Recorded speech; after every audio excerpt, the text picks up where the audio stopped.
Good morning. I'd like to call the meeting to order at 8 a.m. I ask that as a courtesy to all that you have ensured that you have silenced your cell phones. Also, I'd like to remind our directors to turn their microphones on each time they speak to help with the audio and video recordings. For the record, I'll note the public meeting notice was properly posted as required by law, and the notice of this board meeting was provided to each one of the directors. At this time, I would like to ask Director Huber to deliver the invocation. Please pray with me. Our Heavenly Father, we're so thankful for all the blessings you bestowed on us. We're thankful for a plentiful water supply for this time of year. We're thankful for the rains that you've sent to certain parts of our basin. And we just ask you to continue to bless us, if you will. We ask for wisdom this morning as we deliberate over all of this business for you, as we have the privilege of working for the people of our state in developing and maintaining and protecting the water supply. We ask your blessings on Jim Lattimore, our brother director, who's not here today, that you would give him a quick and speedy recovery. In Jesus' name we pray, amen. Amen. Thank you. Directors Tom Abraham indicated that he would not be present for the meeting, as well as Tracy LaChance and Jim Lattimore. We have now reached the portion of the meeting where we've set aside time to hear from you, the general public. Those interested in providing comments by filling out one of the cards available at the receptionist desk will be called to approach the podium to make their comments. I have not received any cards, so we have no one wishing to speak, so we will go ahead and move on to our first agenda item. Item number 1. Discussion and possible action on Gresham Smith contract amendment for laboratory project presented by Tiffany Malzahn, Chief Environmental Officer. Good morning. Good morning. We're back to discuss this item again. This is a new slide we've been asked to add to all our projects to give some history on the project. Feasibility work was first approved in FY 2019. Design and construction design was approved in 2022, with construction being approved in FY 2024. Strategic plan supporting clauses varied over the years, so those are also noted there too on each year's strategic plan where those projects and approvals fit. The budget status, the total approved project budget is $13,592,000. Right now, we're projected to be completed roughly $750,000 under that approved project budget, even with today's action. Overall, the project is moving along really well. It hasn't been perfect. There's been bumps in the road like every project has, but we're 90% completion with the lab building. Boat storage is about 67% complete. It was started later due to the Encore issue. The generator is 94% complete, and our overall total project is 85% complete. Right now, Mazonic's working very hard. They're the construction contractor, trying to bring it in before Christmas. I still think that's a overly optimistic estimate based on what it remains to be done, but if they can pull it off, that's great. They've explained their process. They will take 2 or 3 weeks and do their own internal punch list and review before they release it to us to do the final walkthrough and punch list for them. And then after that, it'll a little bit more time to get to final completion. Whatever has to be repaired on that punch list, we verify it, they have to pay, and we get release of liens from all the subcontractors. So realistically, even if they finish before Christmas, we're moving into February, and more likely sometime into March before we can release Gresham Smith, because after the fact, then Gresham Smith has to do all the as-built and Revit drawings and make sure we have good, accurate drawings of what happened and where everything is, which you will hear in a minute why that's so important, because that has been a real problem on this project, that we have learned we don't have accurate drawings for this building. The original professional services agreement was approved in 2022. At that time, it had both design phase and construction phase tasks included in it. Design phase tasks were 8% of the total budget, and construction phase tasks were 3% of the total project budget, with a total not to exceed of $1,494,343. We have had some time delays. The first and biggest one is the Encore line to central office was not in its easement and was not where anyone anticipated it to be. That resulted in Masonic, the construction contractor, requesting a no-cost extension for 120 days, which pushes their final completion date out to April 2026. They have no intention of going that long. They want to finish, they want to get off-site, they want to move equipment and people to other jobs.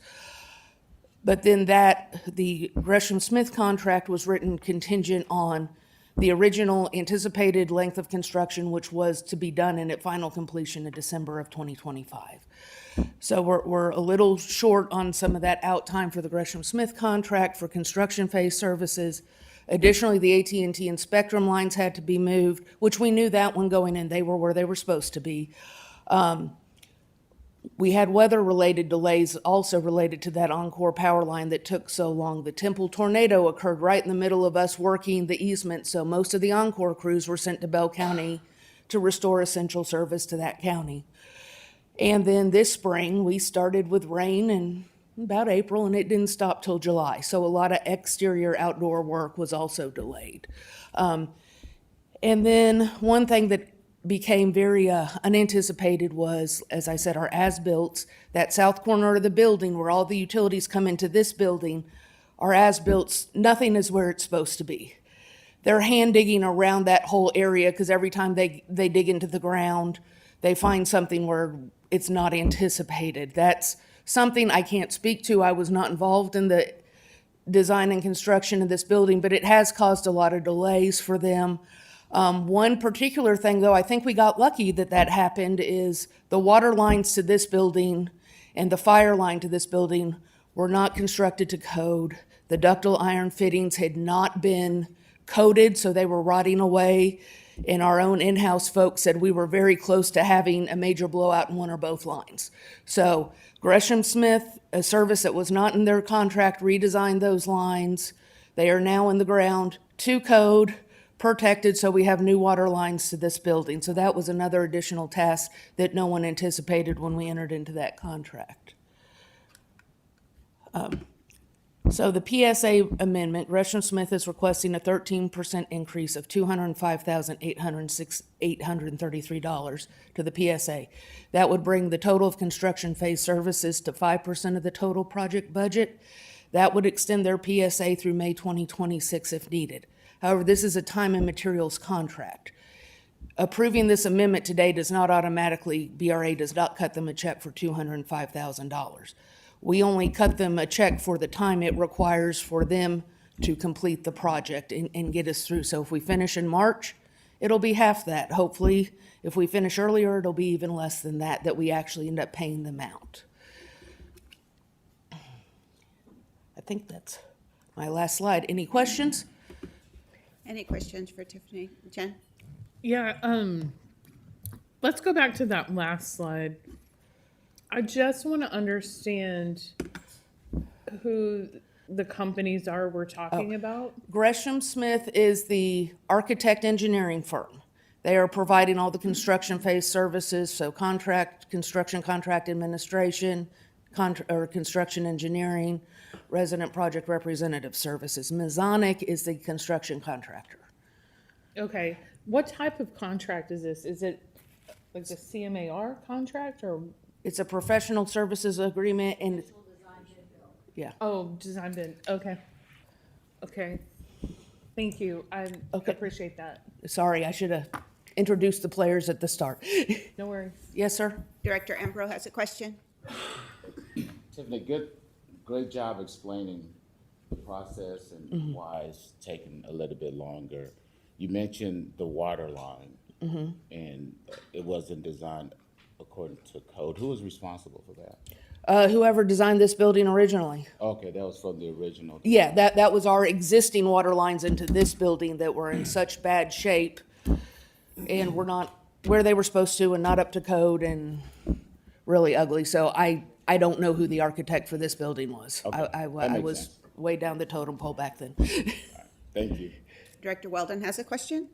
Actually, two questions. First is, how much cost increase to the contract has there been because of this utility issue? We have gotten most of it without right now, that now some of that 205 will go to that, but the no-cost extension Masonic asked for was no cost. They just asked for more time to deal with it and work around it because they couldn't construct with the plan they originally walked onto the site with. And at any time, did Gresham Smith recommend a utility survey or a sub-utility engineering survey? We did a level C2 survey on the site, and we did some targeted potholing for the site. But the targeted potholing did not identify the problem. We did not pothole the entire site, no, sir. Okay, my question was, did Gresham Smith recommend that approach? That was in our contract from our I think our in-house engineers were the ones who added the Sioux surveys. We provided them the drawings that we had no reason to anticipate at the time were wrong. We've now learned better. Okay, just two brief comments. I think it's apparent that we're paying Gresham Smith to provide us professional advice about a contract, and they were absent in a very critical role there as far as comments that they might have provided to assist us. And I appreciate the fact that in-house we were able to identify some of this. And I just think, Chair, for future reference, we need to assume, and this is kind of stating the obvious, that as-built are never accurate. And to go into a contract assuming they are was an oversight. And I just hope that in the future we'll take a more cautious approach and assume that these utilities are a great potential for differing site conditions. So I just thank you. Thank you. Director Taylor?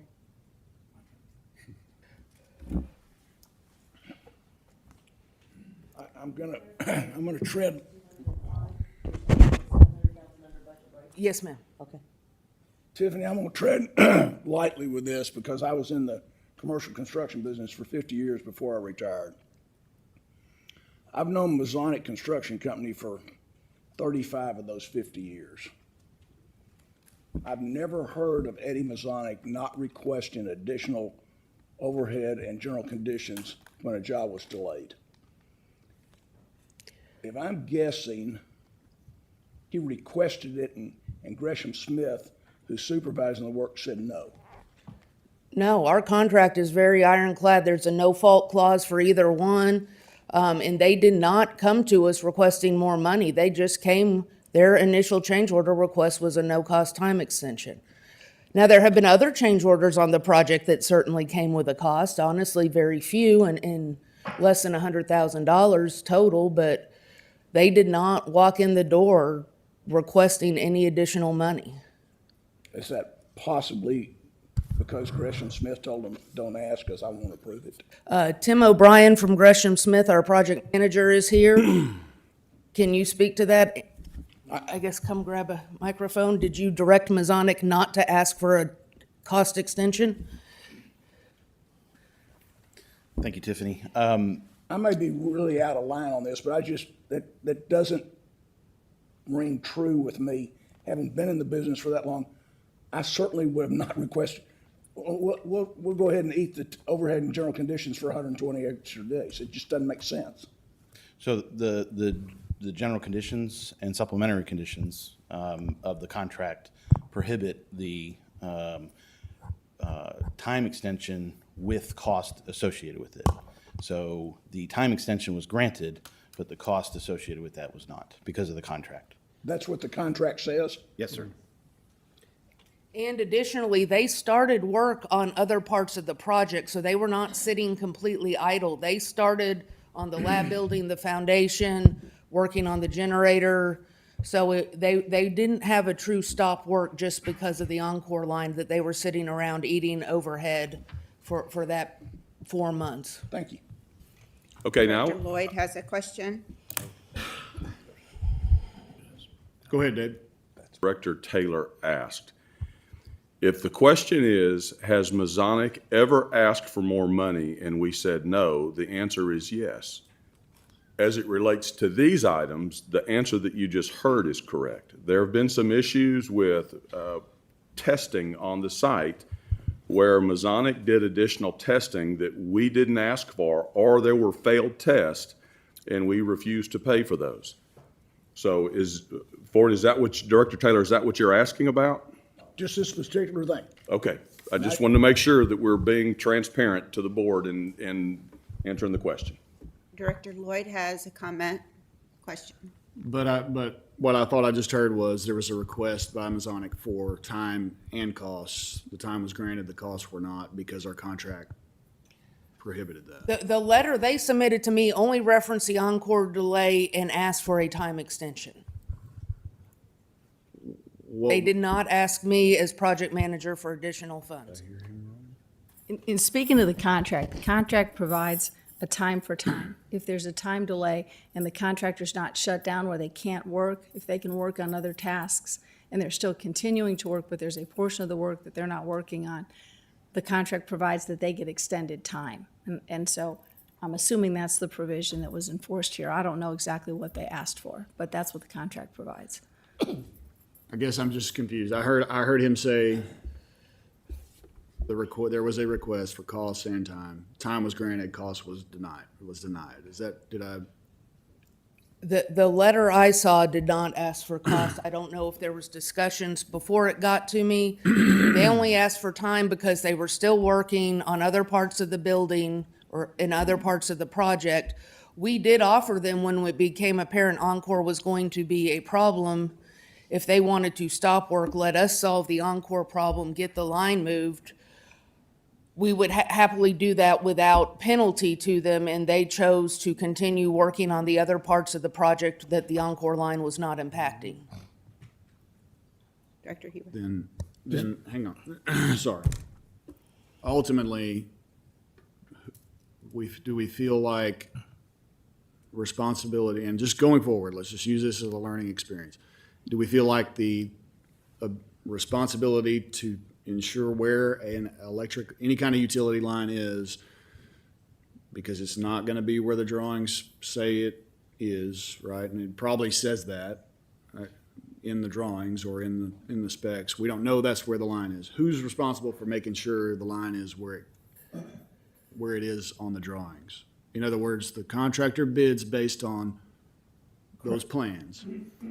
Is the responsibility on Gresham Smith, or is it on Masonic to go verify that the lines are where they were expected to be? Well, and I think in our contract, that responsibility, Gresham Smith met the responsibility for that in their contract as it's worded. I think both you and Director Weldon have good points, and that is something I know in other contracts going forward. That was a learning lesson for us, and a more intensive survey of the site has been specified in contracts since that. But we had a big discussion about that internally at the time and looked at the Gresham Smith contract, and they met the terms and conditions of their contract for site utilities. But we have worked to improve that since it has been a problem in future contracts. We have learned some things from this, but we must keep in mind this is $205,000 on a $13.5 million project, and we're $750,000 under budget already, so we're not talking about a huge deal here. I'm more concerned about making sure we treat everybody right, as opposed to an engineer, including the contractor going forward on this project and all projects. I mean, we need to encourage people to bid our work and come work for us and be optimistic about that process. So All Just right, a comment. Kenny has a final comment, and then we're going to wrap it up. Just one thing to echo what Director Lloyd just said. I think it's one of the things that we can take away from this is the importance of a culture of team effort in projects like this, so that it's not who's to blame, it's how do we make this successful together.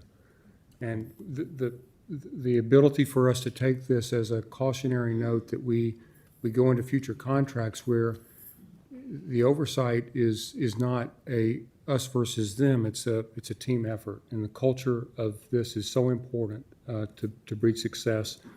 As I see this project, I think of Allen's Creek and the importance of that moving forward so that we've got that mindset and culture. So. Yeah, absolutely. And David, I think, I mean, you guys got the message.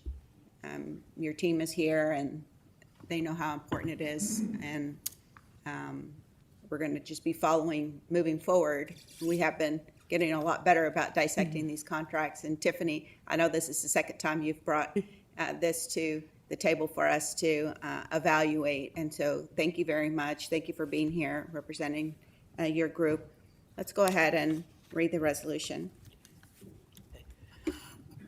Be it resolved that the Board of Directors of the Brazos River Authority hereby authorizes the General Manager, CEO, to amend the 2022 Professional Services Agreement with Gresham Smith for engineering services associated with the Environmental Services Building Capital Improvement Project by increasing the total not-to-exceed fee from $1,494,343 to $1,700,176.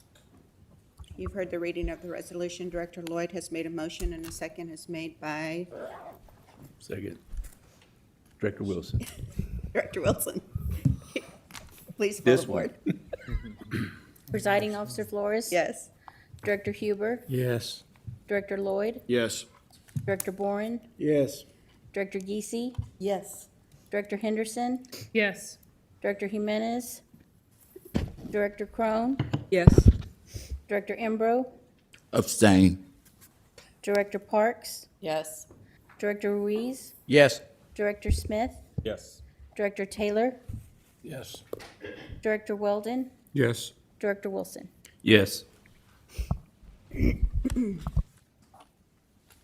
Agenda item number 2, discussion and possible action on Texas Government Code Chapter 2269 for construction projects presented by Blake Kettler, Chief Planning Officer, and Riley Wood, Senior Staff Counsel. Good morning, Madam Chair and members of the board. With this agenda item, we are requesting authorization to allow the Brazos River Authority to utilize the delivery methods and processes set forth in Texas Government Code Chapter 2269, which relates to the procurement methods for construction projects. This is something that I'm personally excited about. We've been working hard in evaluating our policies, procedures, and processes as it relates to project delivery for the organization and looking at ways to improve efficiency. This is a major milestone or a step in the right direction for that initiative. Excuse me. This is in line with our guiding principles within our strategic plan, innovation, and continuous improvement. 2269 establishes the procedures and alternative delivery methods that Texas governmental entities, in this case the Brazos River Authority, can elect to use for procuring construction projects. The chapter prioritizes procurement flexibility in choosing a method that offers the best value approach as opposed to lowest bid as allowed under Texas Water Code, Chapter 49-273, which we currently use for construction projects. Per the requirements of 2269, the governing body must authorize the utilization of the procurement methods disclosed, and that's the reason we're here today. In summary, 2269 provides guidance for using 6 project delivery methods, which are competitive bidding, which we currently use, competitive seal proposals, construction manager agent, construction manager at risk, design, build, and job order contracts. Of those options, we are actively pursuing competitive seal proposals and progressive design build as alternative delivery methods to complement our design bid build model or traditional delivery. So why are we wanting to pursue this? Alternative delivery methods can offer numerous advantages or benefits, such as the ability to influence project controls through collaboration. One here, the owner, engineer, and contractor at the table for early engagement to understand and address project constraints, faster delivery times, and greater cost certainty by having all stakeholders work together from the beginning of a project. This approach improves project outcome through early problem solving, enhanced communication, and increased innovation. With this environment, we can better control scope, schedule, costs, and risk to our advantage for successful project delivery. Number 2 here, we can implement constructability input, risk reduction strategies, and value engineering opportunities at the design phase, which can lead to more cost certainty and streamlined construction. We can evaluate supply chain issues for long lead items and look for optimization opportunities. 3, being able to make a selection of a contractor based on best value as opposed to lowest bid, so finding the best fit for the project. And 4 and 5, these last 2 bullets have more to do with access to quality engineers and contractors. While we do get engagement on our projects and work hard to do so, we're hearing more often from the engineering and contracting community that they are focusing more on projects that are using alternative or collaborative delivery methods. With that said, entities solely using design, bid, build, or traditional delivery, it can be challenging to get interest on projects, making it difficult to get the A team or the right person for that project. Right now, there's a lot of construction going on throughout Texas, so we're looking for every opportunity to get as much interest as possible on our projects. Now I'm going to hand it over to Riley. He's going to talk about, I guess, some of the details of the differences between Texas Government Code Chapter 2269 and Texas Water Code 49 as it relates to the Brazos River Authority and our procurement methods.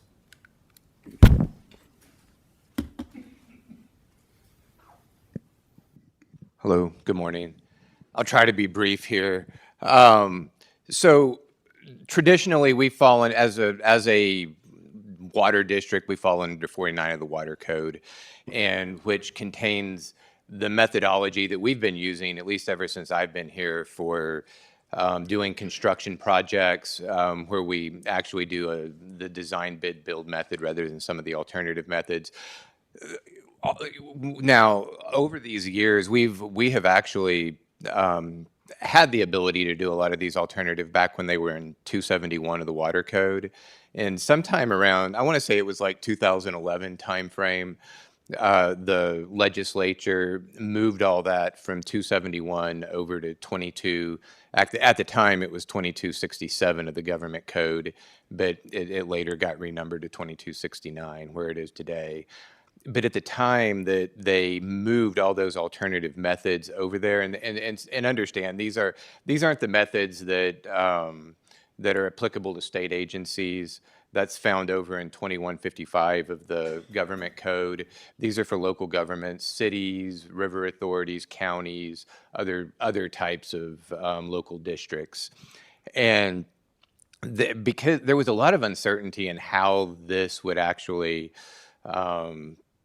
How it would be implemented and so forth, because 2269, because 49 of the Water Code included a lot of additional language that 2269 doesn't, that has to do with like bidding thresholds and so forth. And so when they passed this, they included a provision that would allow those of us entities that were under 49 of the Water Code to continue to operate under 49 for construction purposes until our board decided to opt into utilizing 2269. So, since the time that they adopted this in 2011, we've continued to operate under 49 of the Water Code.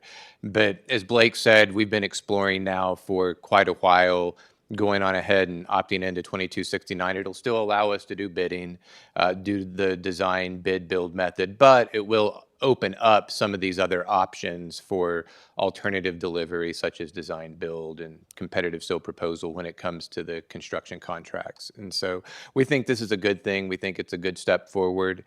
And we will, I think, have maybe better opportunities going forward with some of these projects, as Blake said, was added efficiency, and we're looking forward to exploring utilizing some of these methods. So, and I will turn it back over to Blake, unless y'all have any questions for me on sort of how we got here. But And you'll be seeing here in a minute, I think I'll be presenting the next item where we're going to go through updates to our operation policy manual, and this will be one of them to implement this. So, but in order to get there, we first need to have you all agree that we're going to opt in to utilize it. Yeah. Any questions? Yes, sir, I have a question. Yes, sir. Thank you, Chair. I want to hear what your, define public works. I know what it means in Yeah, the city. and that's a really good question. So this applies to public works. In all honesty, there's not a great definition for it in the code. It includes works that we're going to be expending public money on. Any money that we receive is public. It's going to include like our dam projects, our wastewater treatment projects, pipeline projects, things like that. We have talked with TCEQ, and I think is Mike here? I think like maybe he's not here. Engineering board and various places when it comes to sort of some of these projects. We don't believe it includes like just minor repairs, buying equipment, replacing equipment, things like that. We'll still do that under the water code where we can go out and bid it out. But this will be for larger major projects, and we found that most of the projects where we would be using this on, the bidding thresholds that are in 49, they never come into play because they're so low. The project prices and costs are a lot higher, so it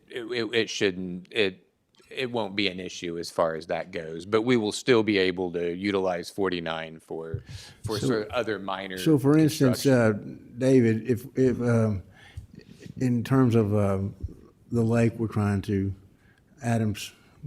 excuse me, I'm sorry, started to say Adams. Anyway, Allen's Creek and or Possum Kingdom, a lot of the work around there, we have wiggle room, or we have room to fit categories where it's best for the taxpayer, but I want to go back to that phrase, best value for everyone involved, to make sure we're doing it according to all the rules you have to deal with. That's correct. Okay. Thank you. Appreciate it. Does that answer your question? Yeah, yes, sure it does. Yeah. Just a real quick one for you. So what I think you're asking for is, can we broaden the range of different construction contracts we can give to our projects, and we're not reducing what we can do or changing that, we're adding more. Correct. That's right. That's correct. We're, as we talked about last spring, we're working with a firm to look at the way that we do projects, to figure out efficiencies, better delivery methods, ways to attract even more contractors. And this is one of those ways. This kind of this helps us deal with the issue that Director Weldon brought up a minute ago, in getting everybody involved earlier in the project. And this isn't limiting, this is adding additional opportunity for us to move in a different direction. So that's correct. It's adding tools to the toolbox, because there's drivers, everything, all the projects we look at now are getting larger and more complex. Drivers such as schedule, cost, scope, risks. It allows us to apply the right delivery method to make sure we're the most successful we can be. So by broadening the amount of contracts you can use, are we adding workload to staff No. in doing that, or it's just giving you more? Yes, we're adding workload, but we have to add workload because we have to be more efficient in the way that we do these projects. So yes, that's the way that we're moving, but we're going to grow in such a direction that allows us to do that. Okay. Thank you. And so, any more questions? No, I support it. Sure. Yes, I have a resolution for consideration. I can read that at this time.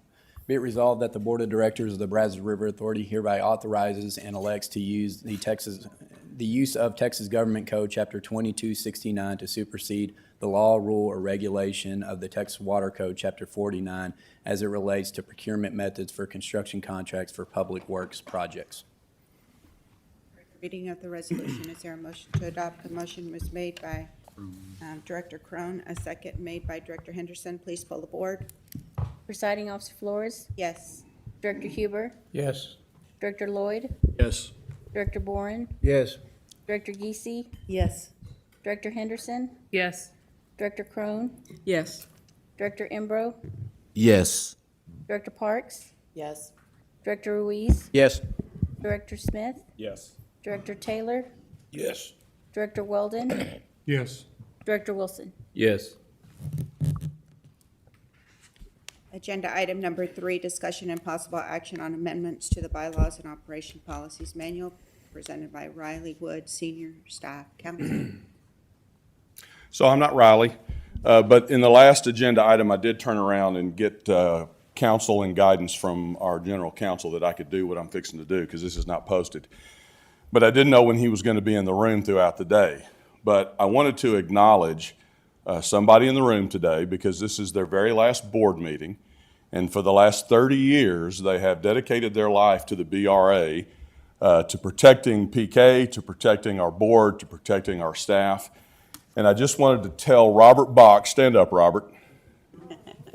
Robert's retiring, and he is truly retiring. Him and his wife are fixing to hook up to an RV and start spending money traveling and seeing the world. And Robert, I just, in front of the public, God, and all of our people, I just wanted to look at you and tell you how much I appreciate everything that you've given this organization.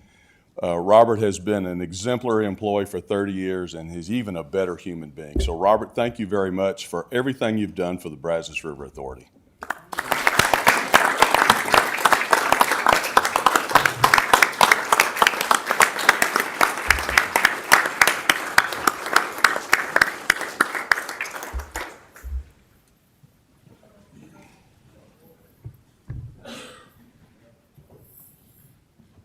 Robert, you made it into the whole agenda item number 3. Okay, Riley. Okay. Oh, you know what? I know. Is there a clicker? There you go.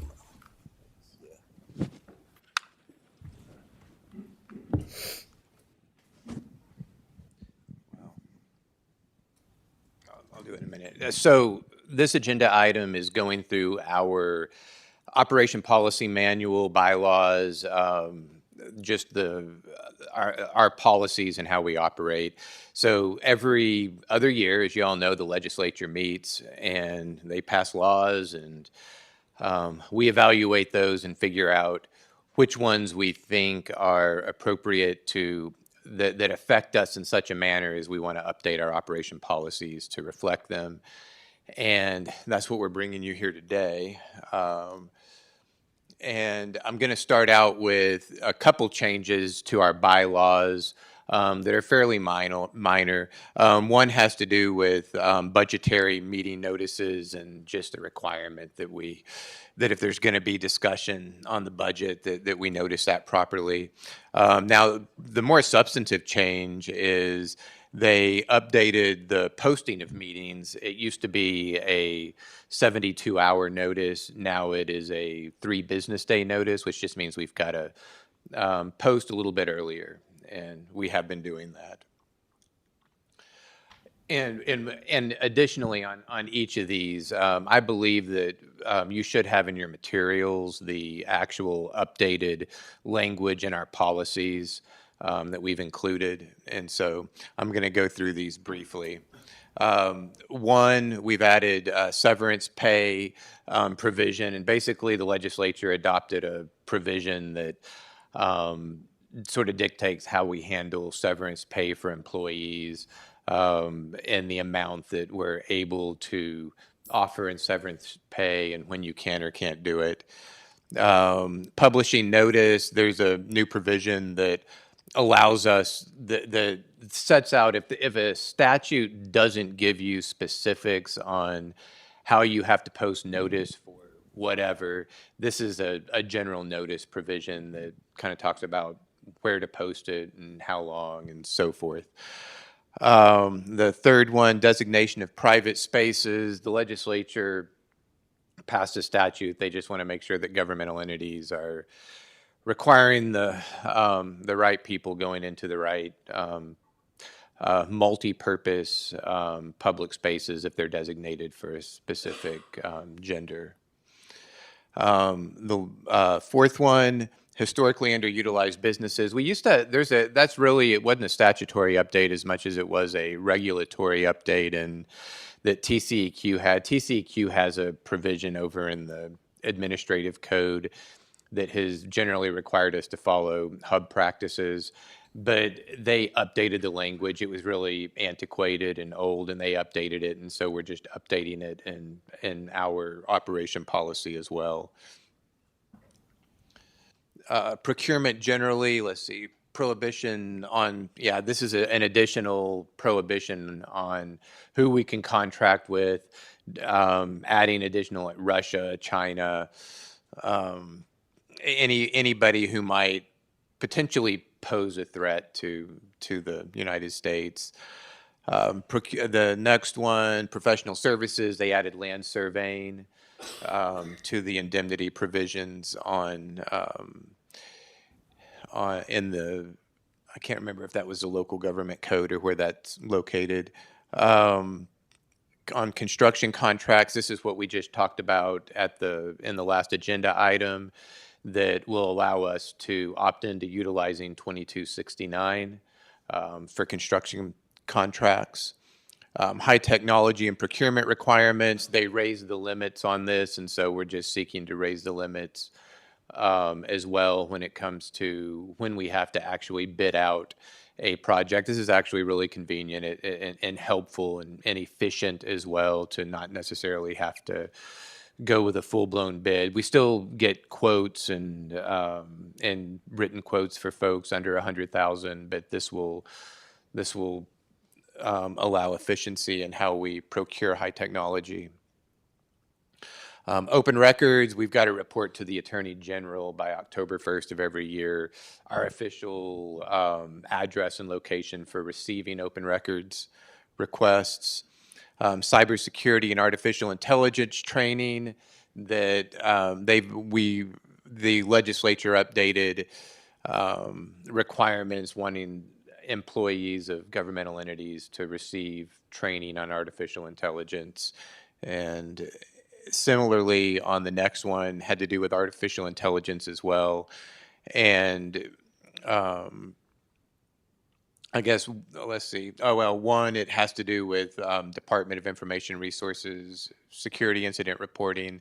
We're not allowed to we're not allowed to have language in our contracts that prohibits security reporting. And then, in addition, if BRA were to attempt to deploy or were to desire to deploy artificial intelligence in our operations or how we interact with the public, then there's a set of prohibitions and do's and don'ts in relation to that we've updated. Right now, BRA has no plans of doing that, but we think it's important to update the policy to reflect that. There were additionally some miscellaneous policy title changes and so forth that were implemented throughout, just to better make sure that our policy is reflective of the requirements and the language in those policies.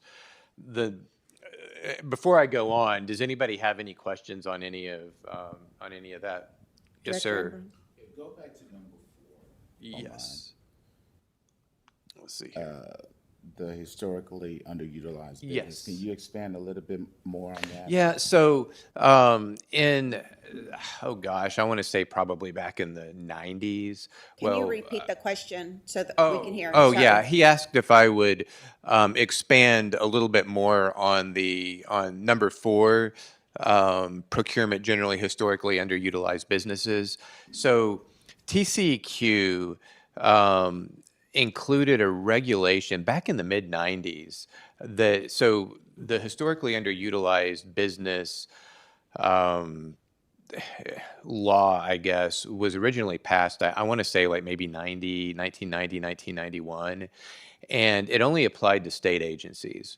And so TCEQ passed a regulation at some point in the mid-90s that applied just to river authorities, and it basically said that we would we would comply with sort of the intent and spirit of that 1991 bill, and it was passed, I think, as part of the general appropriations bill, so it was only in effect for like 5 years or something, and and then when the next cycle came along, they may have renewed it once, but then eventually passed 2161. It may not have been 2161 back then, but they eventually put it into statute. It was only applicable to state agencies, wasn't applicable to river authorities. There were similar laws that were passed that made it applicable to counties and municipalities, I believe, but not river authorities. And so all we ever had was that sort of TCEQ rule that said you're going to comply with the spirit of the appropriations bill that was passed in 1991. Well, it was like, well, that was no longer in effect. It's been no longer in effect for decades, and so they just updated it to that regulation to say comply with 2161, which was the bill that was which was the statute that was ultimately passed. So in practical sense, it's, BRA really doesn't do anything further? No difference. Yeah, no difference in our operations. Yeah, we continue the same. And basically what this, I think what this statute, what the regulation said is to comply with the intent and spirit of 2161. We're not subject to 2161 since we're not a state agency, but that regulation wants us to attempt to comply with the spirit and the intent of it. And we do that in our purchasing process. Thank you. Yes, sir. Any other questions?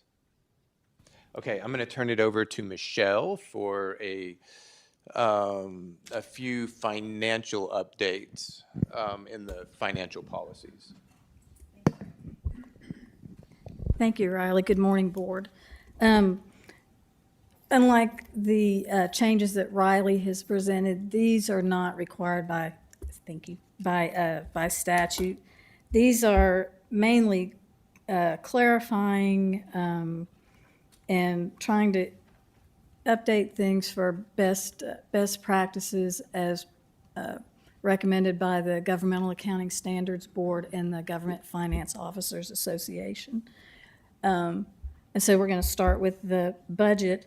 We're deleting some redundant language in the policy. We want to clarify that the annual operating plan that you all approve every July includes two separate budget components.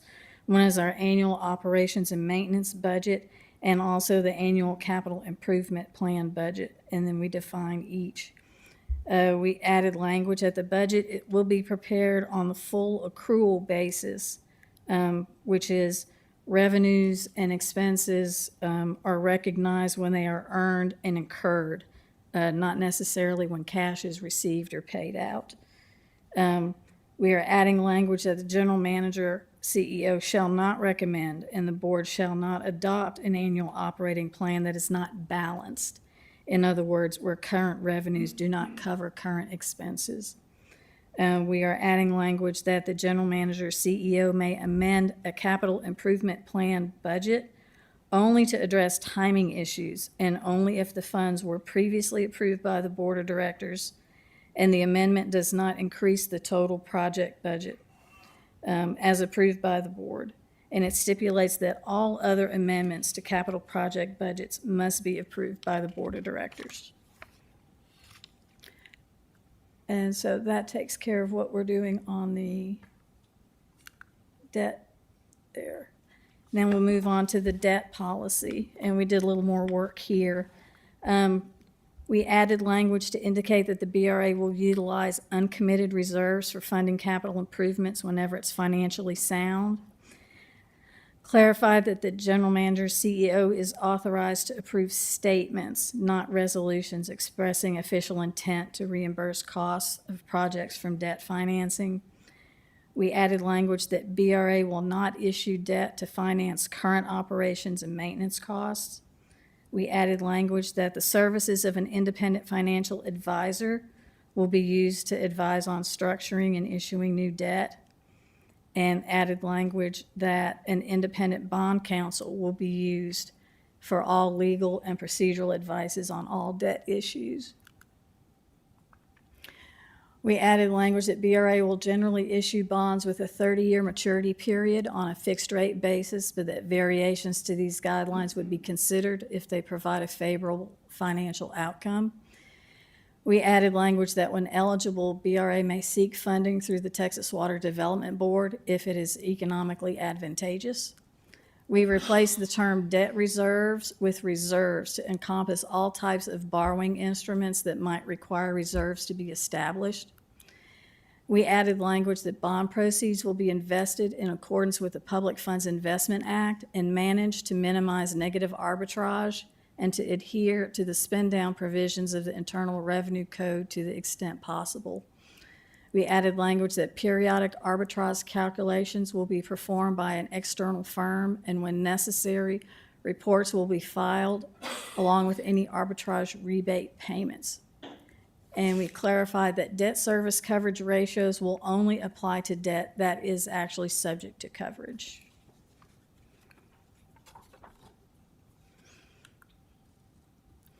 And then we're adding a new policy, an asset management policy. We're in the process of a risk-based asset management project, and we're coming up with a new asset management software.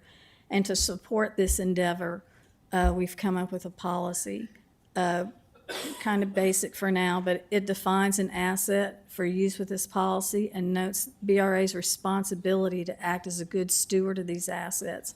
It specifies that BRA will use a risk-based approach to asset management, which is a strategy that prioritizes and allocates resources to assets based on the level of risks they pose due to age, condition, and other factors. And that BRA will acquire and dispose of assets in accordance with all applicable laws and BRA's adopted purchasing procedure and asset management procedure, and will account for them using generally accepted accounting principles. Assets will be properly insured, maintained, and safeguarded, and databases will be maintained to track pertinent asset data. Are there any questions? Director Bourne has a question for you, Michelle. Yes. I don't remember 2 pages back, you're doing everything on accrual versus, at what point do you true up from accrual to cash basis to see exactly what, I know in business we do accrual for financial statements, and then tax-wise we do cash basis. Are y'all required to true up anything like that? We do a statement of cash flows as part of our annual audit, which is probably the same thing. That's your true Yeah. up? Okay. Director Weldon. I just want to comment on the asset management policy and the addition of that. I think that's a fantastic addition to what we're doing, and the approach that's being taken there is a strong one.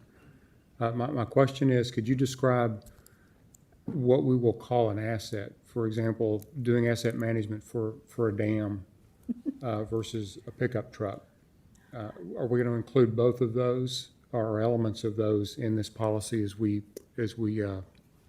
implement it? Yeah. Asset is going to have different definitions for different databases. For instance, for our insurance, our deductible is $10,000. So an asset for insurance purposes is only something that costs more than $10,000.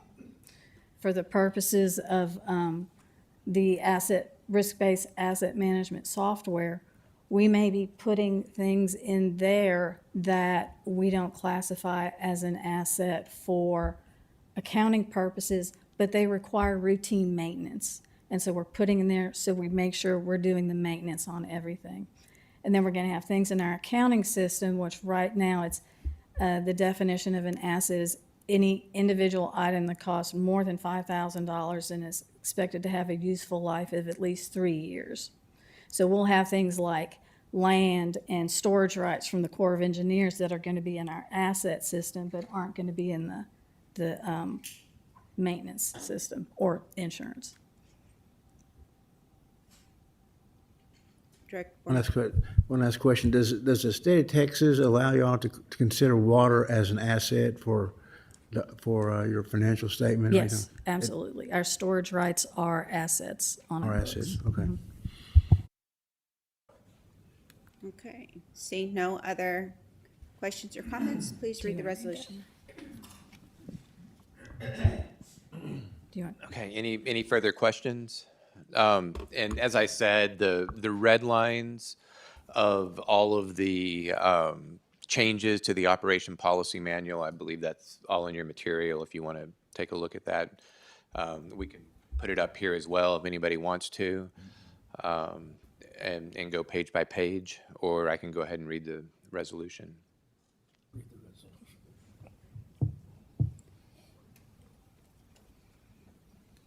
Thank you. Okay. Be it resolved by the Board of Directors of the Brazos River Authority that the revisions to the bylaws and to the Operation Policy Manual of the Brazos River Authority be accepted as presented at its November 17th, 2025 meeting to be effective November 17th, 2025. You've heard the reading of the resolution. Director Ruiz made the motion, and a second made by Director Geesey. Please pull the board. Presiding Officer Flores, Yes? Director Huber, Yes. Director Lloyd, Yes. Director Boren, Yes. Director Geesey, Yes. Director Henderson, Yes. Director Crone, Yes. Director Embro, Yes. Director Parks, Yes. Director Ruiz, Yes. Director Smith, Yes. Director Taylor, Yes. Director Weldon, Yes. Director Wilson. Yes.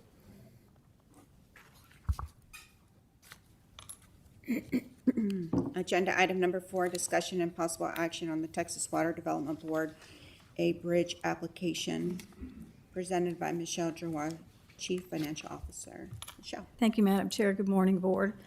This item is to give the BRA permission to file an abridged application with the Texas Water Development Board to their SWIFT program, their State Water Implementation Fund for Texas, seeking funds for Allen's Creek. In order to qualify for this, the project must be in the state water plan. We must be a political subdivision in order to borrow.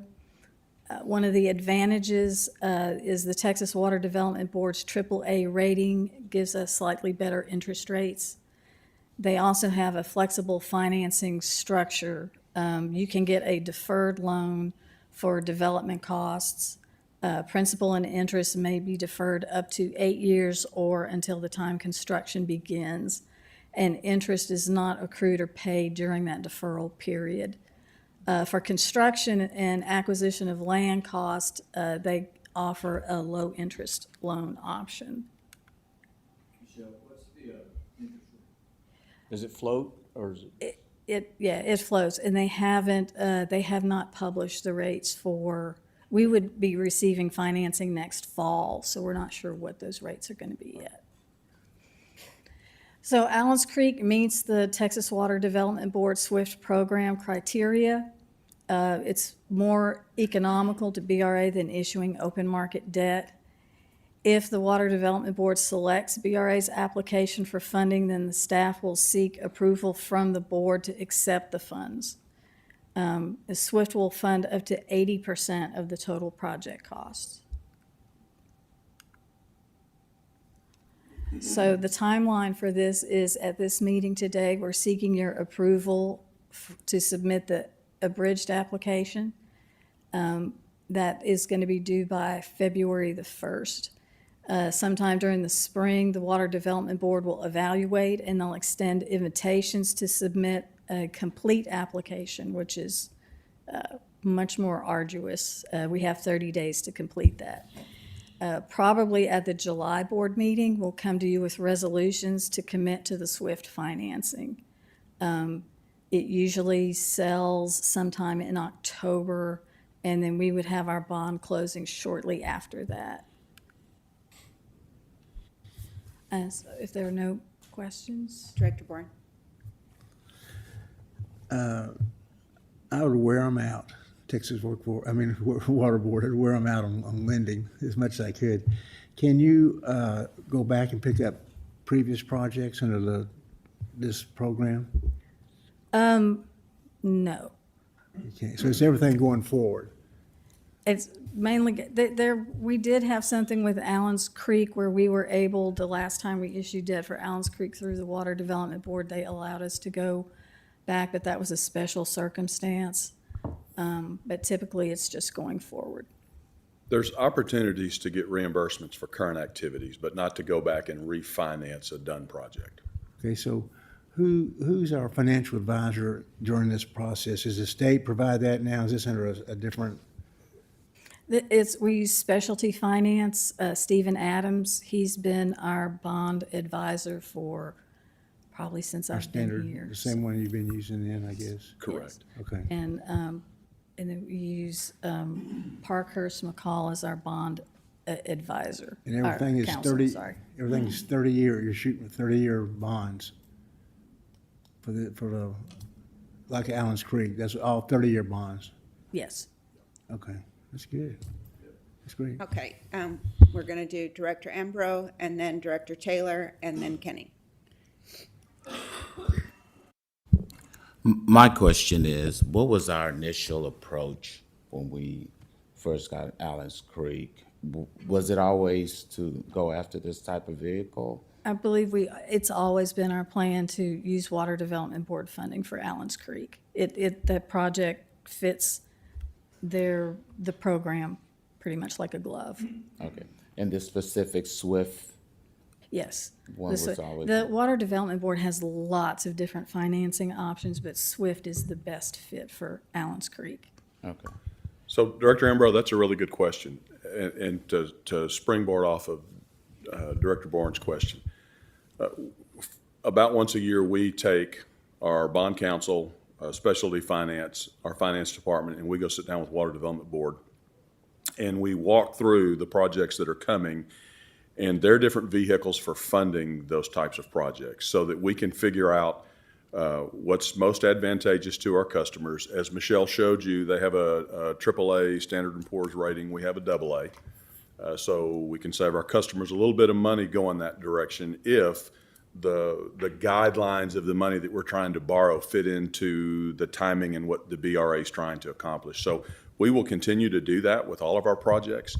And Specialty Finance and Michelle's shop are always looking at what's the best path of either issuing debt and reimbursing our cash or spending cash, all of those different situations so that we can make sure that, first of all, we're spending money correctly and doing it in such a fashion that we're saving our customers money. The second thing that we want to do is work on that AA rating and try to get it a AAA.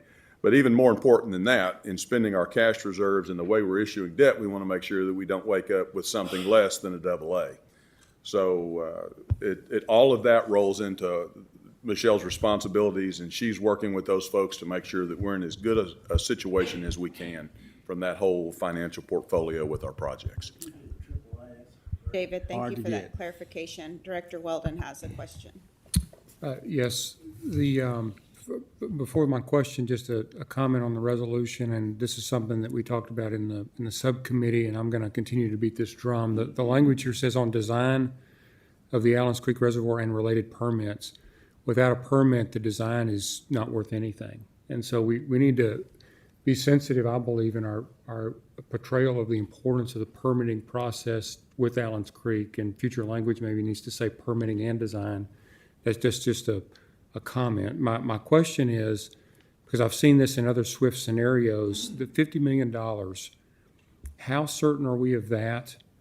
Are we locked into that? And if it needs to be adjusted as we get further down the permitting path, what recourse do we have? Because if we're going into this assuming 20% of that and that figure goes up or doubles, what recourse do we have with SWIFT to come back and ask for additional funds? We can definitely come back and ask for additional funds. We have not set a time limit on this 50 million. We will submit our bridged application and then hopefully our full application. And then as fiscal year 27 and the task with Allen's Creek come more into focus, we can tell the Water Development Board exactly how much we want them to issue in fiscal year '27. We're looking for a multi-year commitment from them so that we don't have to redo the application every year. And then every summer, we just come and say, this is how much we need. And then when we get to, hey, we've spent almost the whole 50 million, we'll start the application process again. Dr. Ruiz? I have a question, Director Weldon, basically. Do they, the water board, the SWIFT, do they require a design before you can get a permit? Or like he said, are you able to get a permit and then submit a design? You can't put the cart before the horse and that kind of stuff. How do they want it?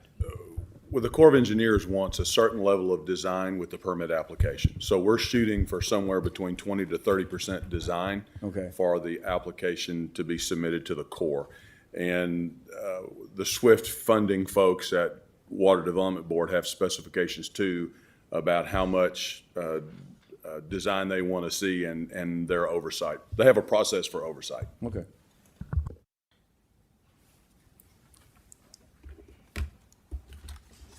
Okay, I don't see any other hands up. Let's go ahead and read the resolution. Okay. Be it resolved by the Board of Directors of the Brazos River Authority that an abridged application for a multi-year commitment is hereby authorized to be filed with the Texas Water Development Board, seeking funding in an aggregate amount not to exceed $50 million for money to be spent on design of the Allens Creek Reservoir and related permits, and be it further resolved that if the abridged application is approved by the TWDB, the General Manager, CEO, and Chief Financial Officer are hereby authorized to submit a full financial assistance application to the TWDB to complete the financial assistance process, and be it further resolved that the General Manager, CEO, and Chief Financial Officer of the Brazos River Authority are each hereby designated and the authorized representatives of the authority for the purpose of furnishing such information and executing such documents as may be required in connection with preparing and filing of such application for financial assistance and complying with the rules of the TWDB. You've heard the reading of the resolution. A motion was made by Director Wilson, a second by Director Huber. Please poll the board. Presiding Officer Flores, Yes. Director Huber, Yes. Director Lloyd, Yes. Director Boren, Yes. Director Geesey, Yes. Director Henderson, Yes. Director Crone, Yes. Director Ambrose, Yes. Director Parks, Yes. Director Ruiz, Yes. Director Smith, Yes. Director Taylor, Yep. Director Weldon, Yes. Director Wilson. Yes.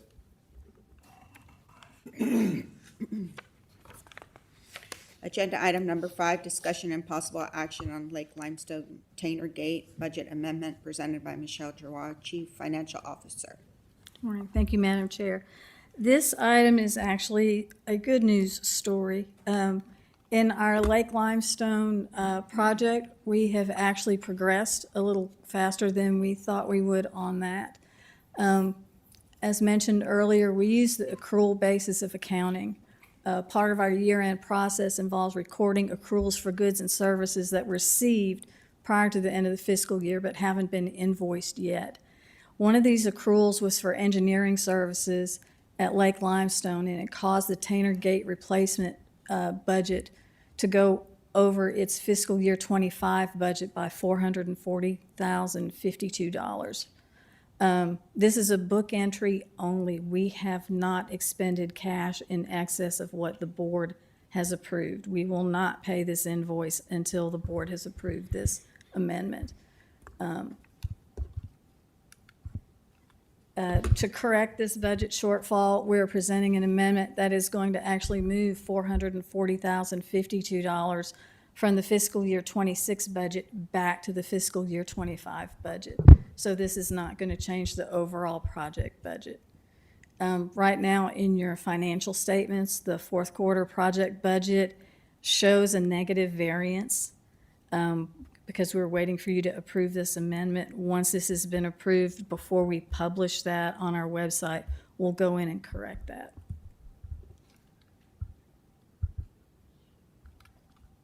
And if there are no questions, I have an amendment, a Be resolution. straightforward. Please read the resolution.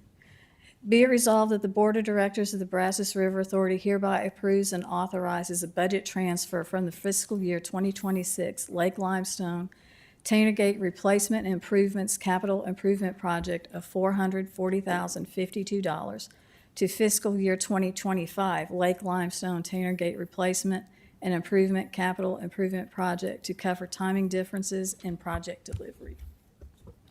You've heard the reading of the resolution. Director Crone has made a motion, a second made by Director Henderson. Please poll the board. Presiding Officer Flores, Yes. Director Huber, Yes. Director Lloyd, Yes. Director Boren, C, yes. Director Geesey, Yes. Director Henderson, Yes. Director Crone, Yes. Director Embro, Yes. Director Parks, Yes. Director Ruiz, Yes. Director Smith, Yes. Director Taylor, Abstain. Director Weldon, Yes. Director Wilson. Yes. Agenda item number 6, discussion and possible action on amendment of Assistant Secretary position by Michelle Gerard, Chief Financial Officer. Michelle.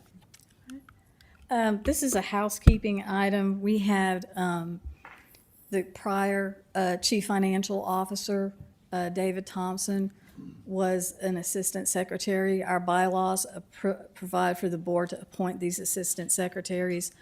The purpose of that is usually when it comes to signing bond documents and some other official papers, it requires the signature of an official assistant secretary.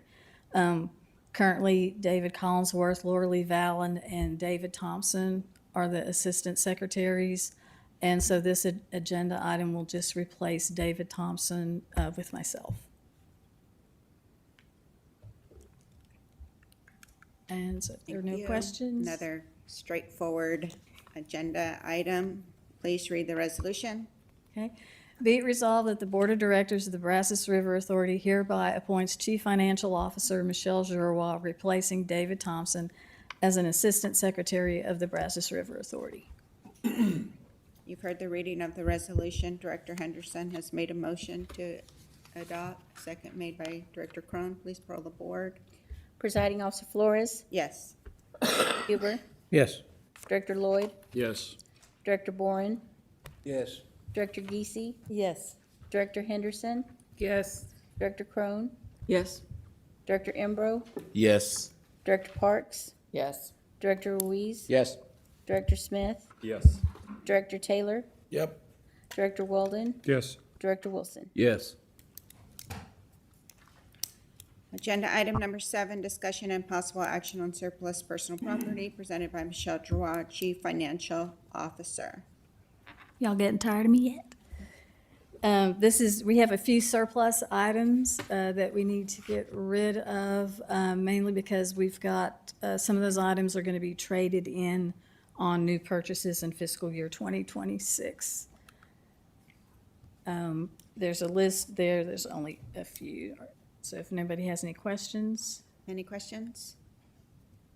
Seeing no questions, please read the resolution. Be it resolved that the Board of Directors of the Brazos River Authority hereby authorizes the General Manager, CEO, to dispose of the following surplus personal property under the terms and conditions that are in the best interest of the Brazos River Authority. Be it further resolved that the Board of Directors authorizes the General Manager, CEO, in certain instances to continue to use and or maintain previously authorized surplus property in a manner that is in the best interest of the Brazos River Authority until appropriate replacement property is received and placed in service.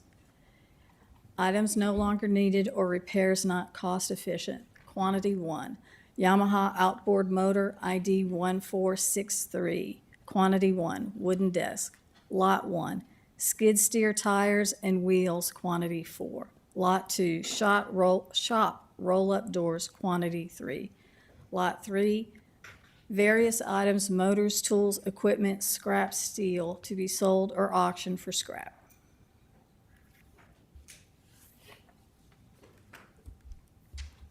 Any questions? You've heard the reading of the resolution. Is there a motion to adopt? The motion made by Director Wilson, a second made by Director Taylor. Please pull the board. Presiding Officer Flores, Yes. Director Huber, Yes. Director Lloyd, Yes. Director Boren, Yes. Director Geesey, Yes. Director Henderson, Yes. Director Crone, Yes. Director Embro, Yes. Director Parks, Yes. Director Ruiz, Yes. Director Smith, Director Taylor, Yes. Director Weldon, Yes. Director Wilson. Yes. Agenda item number 8. David? We're pulling that one. Yes, ma'am. All right. Agenda item number 9. The Board of Directors will conduct a closed meeting and executive session on the following matters. A, to deliberate the purchase, exchange, lease, or value of real property in McLennan County pursuant to the authority granted by Section 551.072 of the Texas Open Meetings Act, codified as Chapter 551 of the Texas Government Code. B, to deliberate the purchase, exchange, lease, or value of real property in Bell County pursuant to the authority granted by Section 551.072 of the Texas Open Meetings Act, codified as Chapter 551 of the Texas Government Code. C, to consult with attorney regarding the Tanner Gate replacement and other improvement projects at Sterling C. Robertson Dam pursuant to the authority granted by Section 551.071 of the Texas Open Meetings Act, codified as Chapter 551 of the Texas Government Code. If you are not specifically involved in the presentation of the first executive agenda item, please excuse yourself from the boardroom at this time. With each executive session agenda item, time will be allowed to clear the room and call the next presenters as we ask the public to please wait in the break room in order to keep the hallways clear till the executive session is finished.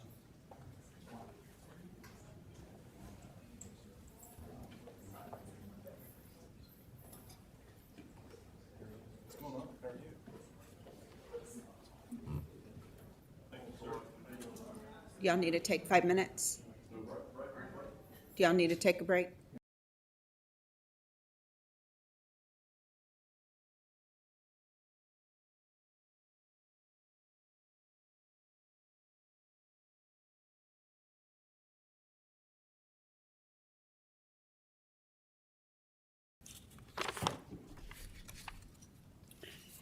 There is a resolution to be read for agenda item 9A. Whereas the Brazos River Authority has negotiated a sale and lease termination agreement with CABTA LLC, seller, and ShareTech LLC, and Data Systems of Texas LLC, lessee, for the acquisition of the property located at 5213 Lakeshore Drive, Waco, Texas, 76710, legally described as Wood Lake Office Park, Lot 5, Block 4, acres .24, property. Whereas the agreement provides for the authority to purchase the property for a total consideration of $2,550,000, consisting of $2,050,000 from the authority and $500,000 from the lessee as a lease buyout fee.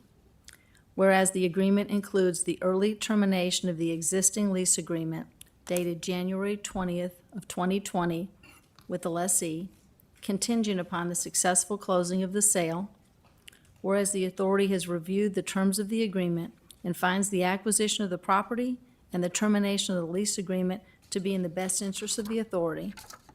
Now therefore be it resolved by the Board of Directors of the Brazos River Authority that the Board hereby authorizes the General Manager CEO to purchase the property located at 5213 Lakeshore Drive, Waco, Texas, under the terms negotiated in the sale and lease termination agreement dated November 6th of 2025 for a total purchase price of $2,550,000, with the Brazos River Authority paying $2,050,000 and ShareTech LLC and Data Systems of Texas LLC paying $500,000. And the Board authorizes the General Manager, CEO, to execute any and all documents and take any actions necessary to effectuate the transaction. The board hereby authorizes a budget amendment of $2,050,000 to the fiscal year 2026 capital improvement plan to facilitate the purchase of this property. These funds will come from working capital reserves and will have no effect on the BRA system rate. You've heard the reading of the resolution. A motion was made by Director Henderson. Second was Director Wilson. Please pull the board. Presiding Officer Flores? Yes. Director Huber? Yes. Director Lloyd? Yes. Director Boren? Director Geesey? Yes. Director Henderson? Yes. Director Crone? Yes. Director Embro? Yes. Director Parks? Yes. Director Ruiz? Yes. Director Smith? Yes. Director Taylor? Yep. Director Weldon? Yes. Director Wilson? Yes.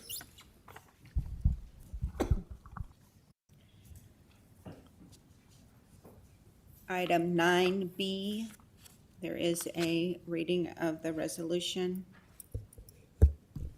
Yes. Be it resolved that the Board of Directors of the Brazos River Authority hereby authorizes the General Manager/CEO to negotiate and execute an interlocal agreement with the City of Belton for the Brazos River Authority to acquire a 50-foot wide permanent pipeline and associated infrastructure easement, including necessary temporary construction easements in Bell County, Texas, to facilitate the Brazos River Authority Bell House Drought Preparedness Project.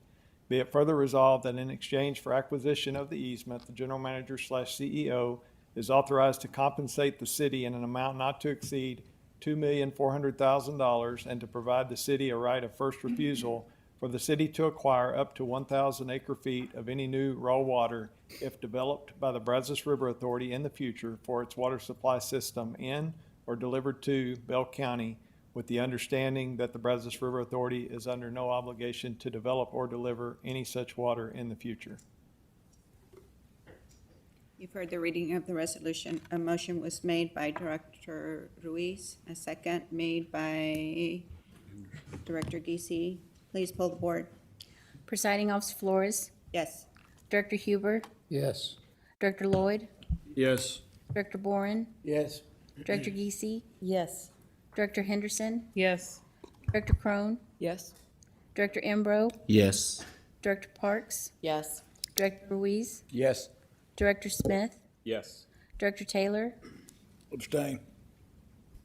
Director Weldon? Yes. Director Wilson? Yes.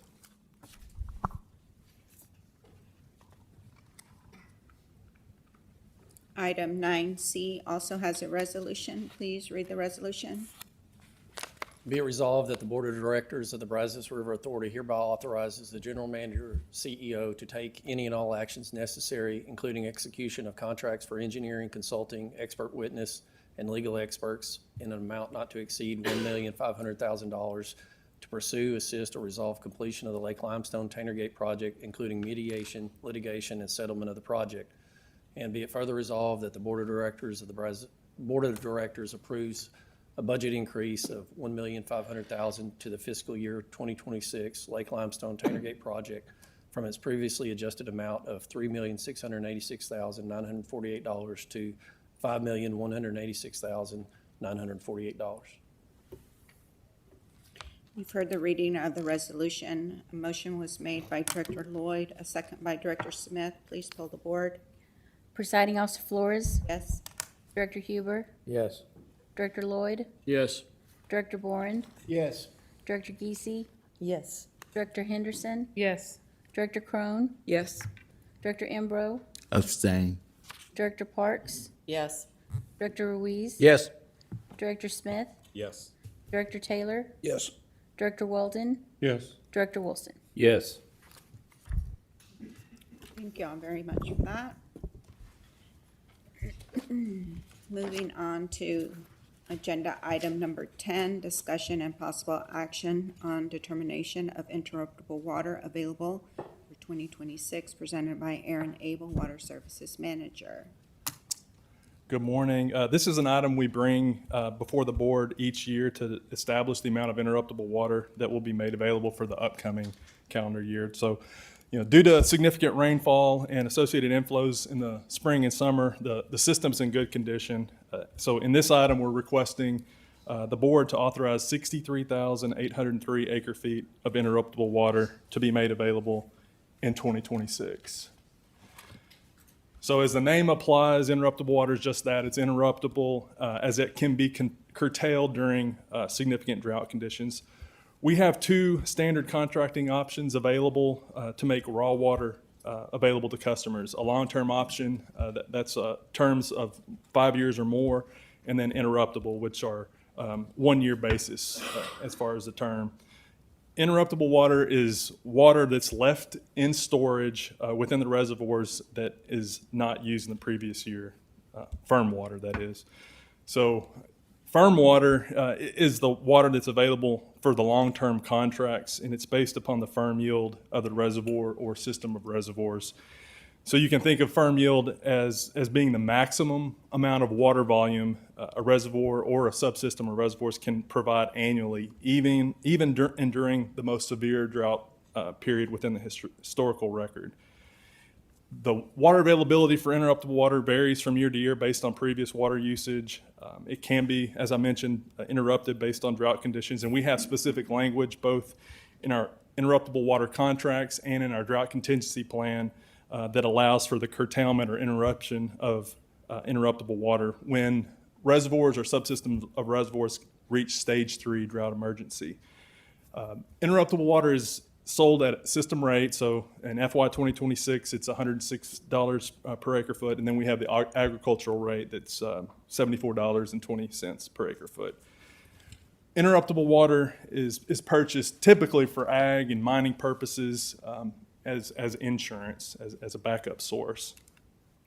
So this is just a little bit about the historical record on how we've offered and sold and used interruptible water, or our customers have used interruptible water since 2008. So the inception of interruptible water in this form was in 2008. So the x-axis is basically 2008 to current year 2025, and the y-axis indicates the amount of interruptible water that was offered, and those are the blue bars. The amount that's in the orange bars are what was sold, and then what was used in most years is pretty small, and that's in the green bars. And as I mentioned, the customers typically purchase interruptible water for insurance purposes, in that agricultural uses, most of their the water comes from the sky, and they don't need much in terms of diverting water from the river or lakes, but when it is dry, they need something to sustain their operations. We have an application process to submit requests for interruptible water, and we have letters and applications that are typically sent out in July, and those requests are received to us by the end of September. And so based on that process, we've received around 26 requests totaling about 11,000 acre feet basin-wide. Around 6,800 acre feet has been requested for agricultural irrigation, and 3,800 acre feet around that for mining. Typically, it's oil and gas. We do have some sand and gravel mining, and a small amount for municipal purposes. So this map just depicts the diversion locations of each of the requests, and it's color-coded by this type here. So red is agricultural or irrigation, mining is yellow, and the municipal is blue. So we have a procedure that outlines all of the pertinent details with regard to interruptible water and the calculation of that. And the availability calculation does include a safety factor established by the board, and we've done that annually since the inception of this type of contract. And the purpose of that safety factor is to ensure that our interruptible water contracts don't impact our long-term contracts. And we have to be conservative in making interruptible water available in order to protect our long-term firm water customers. The recommended safety factor of 0.25 provides for a 75% margin of safety, and that's been used in each year, as I mentioned. The slide here shows the numbers associated with the calculations of interruptible water by reservoir and reservoir subsystem. So on the left column, that's what you see, and then the right is what we propose as far as the availability in 2026 for each of these subsystems. Our procedure also outlines the process to prorate requests when interruptible water availability doesn't satisfy those requests or in a particular area or subsystem. For 2026, the total request from Lake Proctor did exceed the amount of calculated availability in that area. So we are prorating the requests in that area about 30%. And that is typically what happens in the Proctor area because we do have pretty high use of long-term contracts. In total, the 2025 interruptible water calculation equals 63,803 acre-feet across the reservoir segments shown here, and that's our recommendation today. As I mentioned, the water supply system is in good condition. We've been dry for the last couple months, but hopefully we get some rain in the next couple of weeks. But last year at this time we were about 93% full. So we are right about 93% now. So our recommendation today is the authorization of 63,803 acre-feet of interruptible water for 2026. We do have a resolution, but happy to answer any questions. Yes, Director Reese. Yeah. Aaron, what goes on in Proctor? Is it a lot of farming, ranching? Yeah, so we have several customers at Proctor. We have one municipal customer, that's Upper Leon Municipal Water District, and then we have a conglomerate of farmers downstream and lakeside that divert and use that water. Yeah, it's about 50-50 in terms of municipal versus agriculture. And yeah, so We typically don't release water out of Lake Proctor for further downstream use, only for the immediate customers, just because it's so small and drought prone. Any other questions? Okay, read the resolution. Be it resolved that the Board of Directors of the Brazos River Authority hereby approves a safety factor of 0.25 for use in determining the amounts of interruptible water to make available in calendar year 2026. Be it further resolved that the Board of Directors of the Brazos River Authority hereby authorizes the General Manager, CEO, to make up to 63,803 acre-feet of interruptible water available in calendar year 2026.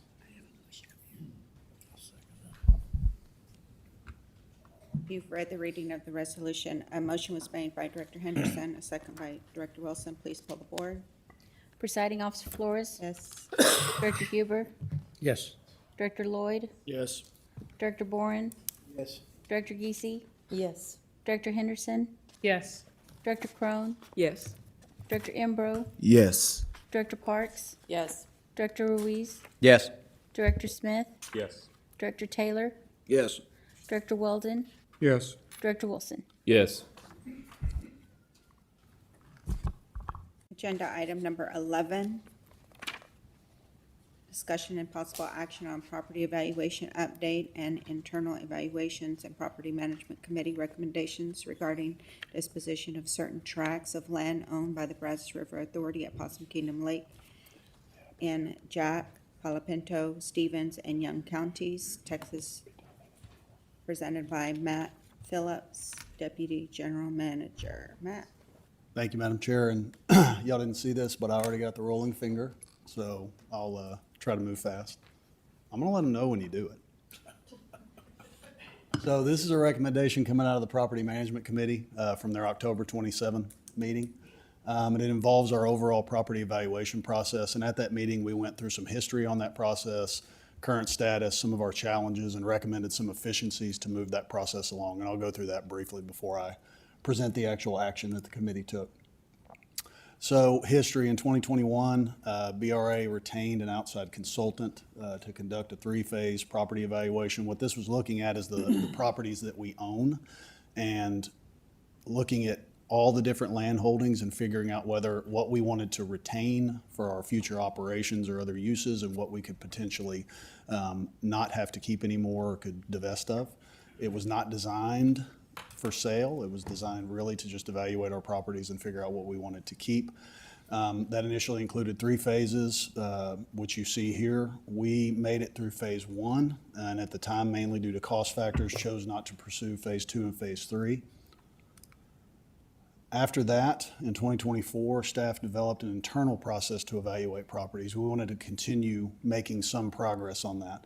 And so we developed a matrix which grades properties among these different factors that you see here.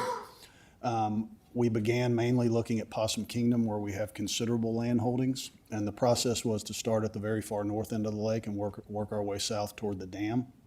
We indicated at that time, because we were conducting this process internally, that it would take some time, and I'll talk about why that is here in just a second. Part of the reason for that is just the sheer amount of tracks that we hold. We have about 386 tracks at PK. You can see them broken down here by size. To date, 9 tracks have been presented to or acted upon by the committee and the board. One thing I will note, obviously that's not much progress when you look at 386 tracks. We did spend a considerable amount of time working on the airport. That tract is obviously unique. It's an airport, so it's much different than the other tracks that we hold, and both the committee and the board have adopted action for us to move forward on that. The other timeline challenges. We don't have staff solely dedicated to this process, so any staff that work on the property evaluation process are doing it when they're not working on major projects and initiatives like Allen's Creek and Bell House and EWC expansion and all of these other things. So it's one of those get to it when we can things, and so that's what's made it take so much time. And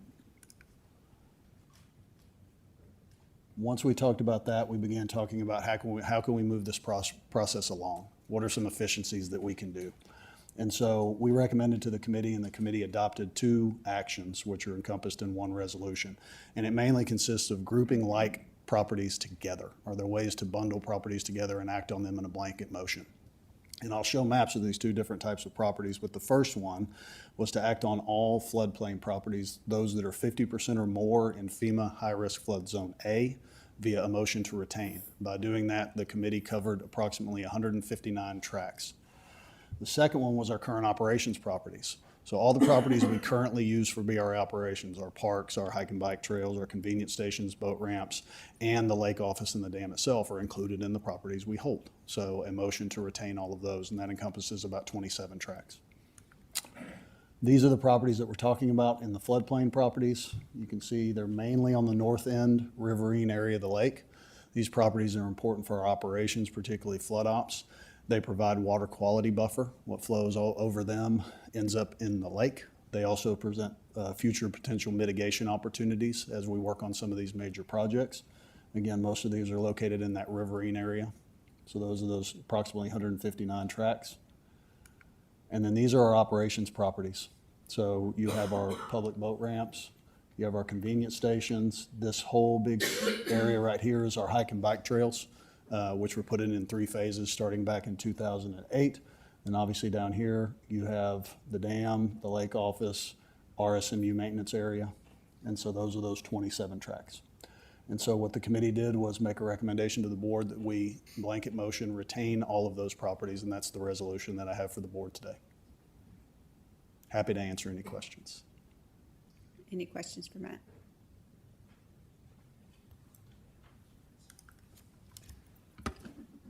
All right, Matt, please read the resolution. Be it hereby resolved that the Board of Directors of the Brazos River Authority hereby adopts the following resolution. Whereas staff has developed a systematic methodology and process for internally evaluating real property owned by the Brazos River Authority to determine the best use of such real property.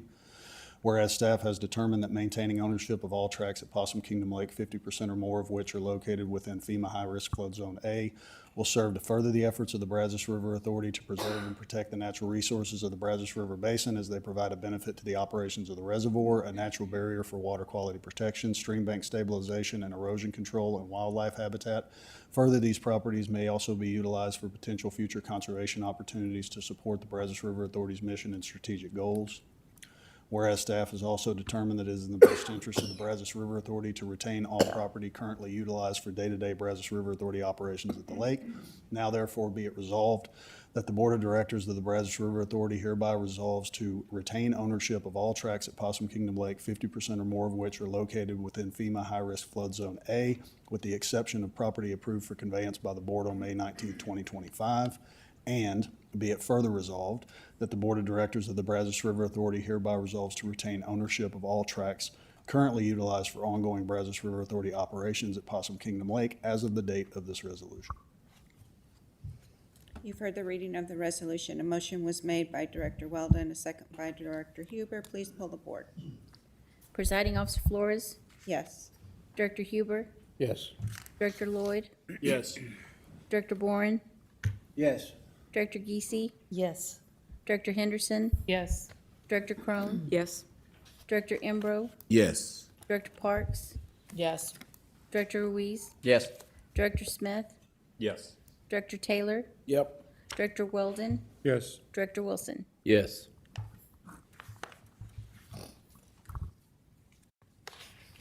Agenda item number 12, discussion and possible action on the Property Management Committee recommendation regarding the proposed granting of an access easement over a tract of land in Somerville County that is owned by Brazos River Authority as part of its B Mountain properties presented by Riley Wood Senior Staff Council.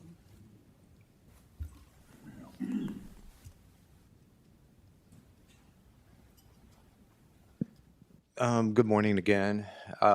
So as with the last item, this one was presented to the Property Committee a couple weeks ago.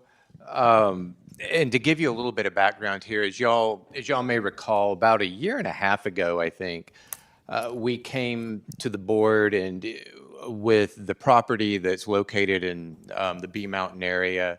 You can see the properties that are sort of outlined in red here. This is just upstream of Lake Whitney, downstream of Lake Granbury. Originally, this property was part of the Six Dam project back in the 40s and 50s that the Brazos River Authority was looking at building a number of reservoirs between Possum Kingdom and where Whitney is now. And the B Mountain potential reservoir was one of those. At the time that we purchased a lot of that property back in the 50s, the Corps of Engineers was building Lake Whitney. And we ultimately, and the Corps of Engineers, as part of their project, needed easements and so forth upstream all the way to where B Mountain was. So we were kind of both acquiring some of the same property area at the time. The project ultimately was not built, and the Brazos River Authority, about in around 1963 or so, authorized landowners who we had acquired property from. I think we acquired approximately 56 tracts, a combination. Most of them were fee simple, some were easements. And we established a buyback program where folks were able to come back and buy that property back at the price that we had acquired it from them. That program remained in place until about 2002, when we adopted our operation policy manual. And as part of that process, we superseded all previous outstanding board resolutions, that, including that one, and that program was ended at that point in time. Now, like I said, about a year and a half ago, we came to the board with these properties. We had done a property study of them, taken a look at it, and determined that it was in the best interest of the BRA to keep these properties in our possession to utilize for potential environmental reasons, conservation, and maybe mitigation on future projects. And so the board opted to keep these properties. However, at that time, you may recall, we let you all know that there was one property that we were dealing with that was a special circumstance, and we would be coming back to you later regarding that property. And that's what I'm doing here today, is bringing you that special circumstance, and where I'm going to ask you all for an easement over this property that we can grant the landowners for use. So this is the property right here. It is I'm trying to remember it. If it's I cannot remember the acreage, a 99-acre tract. And along the banks, it was originally purchased from Dr. Little in 1953. And at the time we purchased it from him, the board agreed, and there's actually a resolution on file, they agreed that the general manager would have the ability to include in his deed an option to buy back that property. They authorized us to authorize the inclusion of a buyback provision that that if we never did the project, that he would have the opportunity to buy it back at the price that we paid him for the property. For whatever reason, that was not ever included in the deed. We don't know, at this point in time, nearly 70 years later, we don't know. We don't know why it wasn't included. The deed was granted to us shortly after that board meeting. I believe there was a follow-up letter to the same effect, and it wasn't added. And around 2000, and he never came forward during the period of time that we were offering folks to be able to buy it back. That's why we ended up with about 19 tracts that you all put into the, or y'all voted to retain a couple, year and a half ago, those were 19 tracts that folks never bought back. His was one of those. And we don't know why he didn't come forward to buy it back at that point in time. But around 2005, his daughter, who is now the owner of that tract, came to the BRA and asked to be able to buy it back. Well, because that program had ended, the Brazos River Authority was in a position where, under current laws, we could not sell that property back to them at the price that we purchased it for. We needed, under Texas law, to sell that at fair market value. They were not interested in that. We did lease it to them for a while, and we had authorized leases going all the way back to when we originally acquired the land over a number of these properties. She reapproached us, a few times over the years, and about 2 or 3 years ago, came back. They had an attorney representing them. We have entered into a lot of discussions with them and negotiations regarding the property. We're still in a position where we can't sell it for the price that they paid for it. There has, in the interim, the legislation, in case you all, anybody who may be aware, the legislature has passed laws. There was a constitutional provision passed maybe in 2006, and then a law implementing it in 2011 that would allow folks to buy back property that was acquired through condemnation at the price that the entity acquired it at, if the project didn't come to fruition. But it's only forward-looking, it doesn't look back, so it's not applicable to this property. And we didn't acquire this property through condemnation, so it wouldn't be it wouldn't be applicable to it anyhow. However, we have arrived at in order to be fair, because we do know that, we did authorize this provision. They're in a unique situation in that regard. And because of that, that's why we have been willing to negotiate with them and try to come to a solution that would work for both the Brazos River Authority and for the Walkers. The Walkers who are now the owner of that property. The adjacent property that's immediate to that.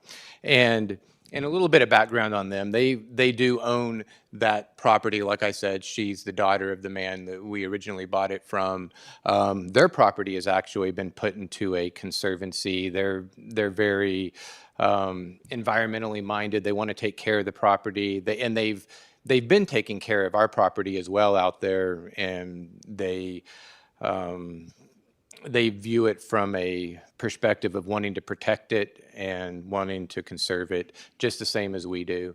And so what we've done is try to put together an agreement where they will have utilization of that property for the same type purposes as we would. Conservancy.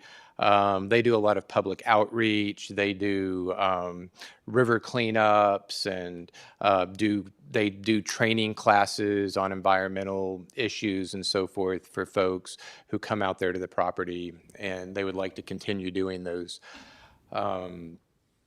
activities. And so, sorry, I wasn't flipping through these. We'll get here. So we have we have come up with a solution that would meet both of our needs, allow us to continue continue ownership of the property, but also allow them an easement to be able to utilize it. These are the primary terms that we've proposed. It's a non-exclusive access easement. It would allow limited property management, recreation, and right of access. They would be able to, maybe camp, have feeders, observation blinds. We're going to allow them one small ramp for launching kayaks and small craft, as long as since this is in a Corps of Engineer easement area, the Corps of Engineers has easement over this as well. They would have to get Corps of Engineer permission in order to build that. And mowing near that area for their nonprofit cleanup program. They're allowed to maintain one unpaved road for maintenance and emergency purposes. There's already a road out there, and so they would just be maintaining the existing road. Same thing with walking and equestrian trails. They would be allowed to remove invasive vegetation species, engage in restoration burns in consultation with Parks and Wildlife, TCEQ. I think there's maybe one or two barbed wire fences that go across the property that have been out there for decades. They're allowed to maintain that. Engage in fishing, game, animal population management, not hunting on the property, but just management of game population. Then conducting their not-for-profit activities. They do have an existing water rights for the adjacent property, and so we'd allow them to cross with a water line. As far as other protections we've got, their use is not going to be allowed to conflict with the BRA's use. They and our intention of using it for conservation, environmental mitigation. They're not allowed to engage in commercial activities out there without the BRA's express written approval. No subdividing of the easement. We don't want them dividing it up and, at some point in the future trying to sell it off and like having multiple people have that easement out there. We don't think there's any intention of that, but as they've placed all their property in a conservation easement, but that's in there. No destruction of native vegetation, no hunting other than the wildlife population management, no constructing of permanent improvements on the easement. Violation of the easement terms can result in termination of the easement, and they will be indemnifying us for and maintaining general liability insurance on the property. Yes, sir. What's the definition of wildlife population management? How are they Hunting. defining that? Hunting. Say again? It says no hunting, so what do they mean by? As wildlife. So from time to time, Texas Parks and Wildlife will come in and they'll have, it's management of that. Exactly, management of boar population, deer population. Yes.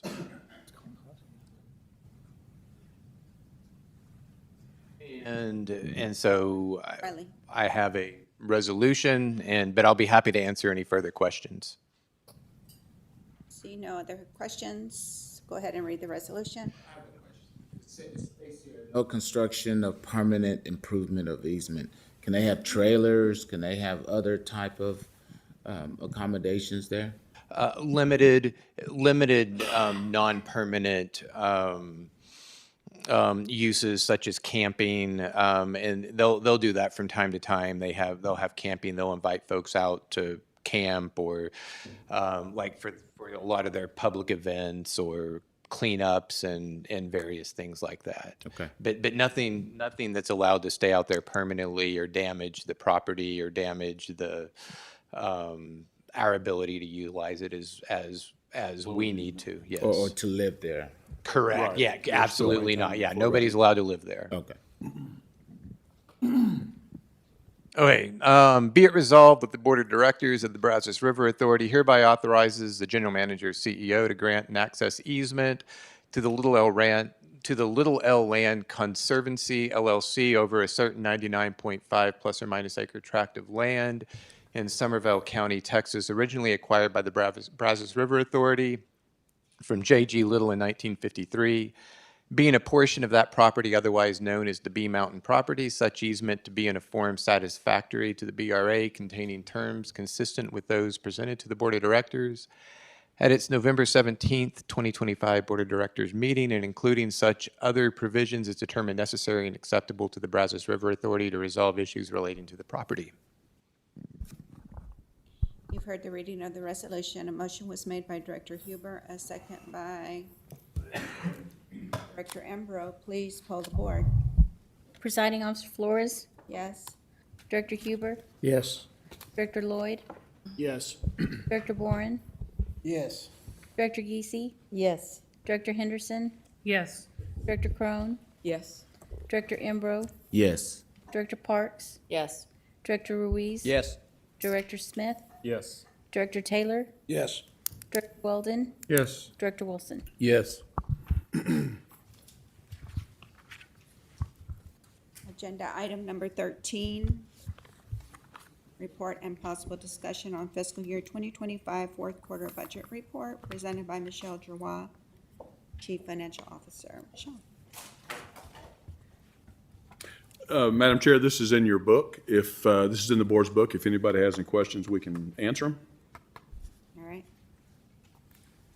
Moving on to number 14, report and possible discussion on fiscal year 2025 fourth quarter investment report presented by Michelle Giroir, Chief Financial Officer. Madam Chair, this is also in your board packet. If any board members have any questions, would be more than willing to address them.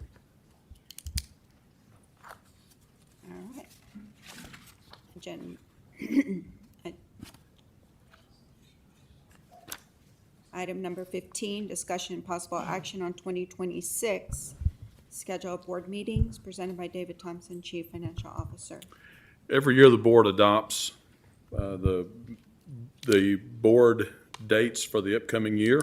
And that's what these are laid out for you for the 6 meetings for next year. The change different this year versus last is we've always moved the meetings up if they fall on a holiday. So the May meeting, we've moved back to June 1st. And the November meeting, we've moved back to December 7th. Selfishly, it really allows the staff more time to prepare and be ready for board meetings, and it gives us extra 2 weeks. So if the board's amenable, it's very helpful to the staff.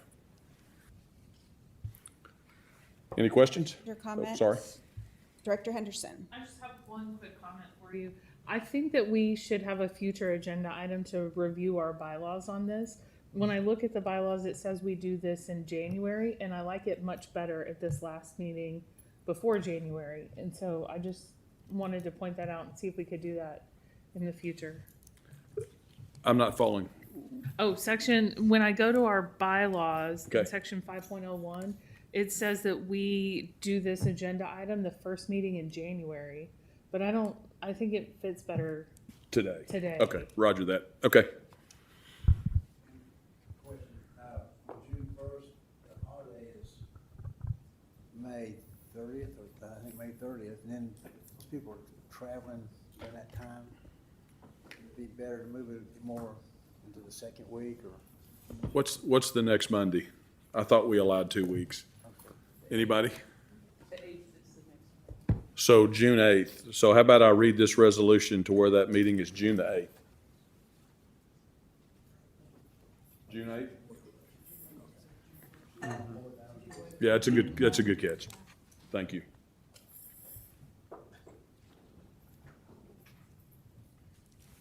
Any other comments? Okay. Let's read the resolution. Be it resolved that the Board of Directors of the Brazos River Authority hereby adopts the following schedule for meetings of the Board of Directors for calendar year 2026, January 26th, March 30th, June the 8th, July 27th, September 28th, and December 7th.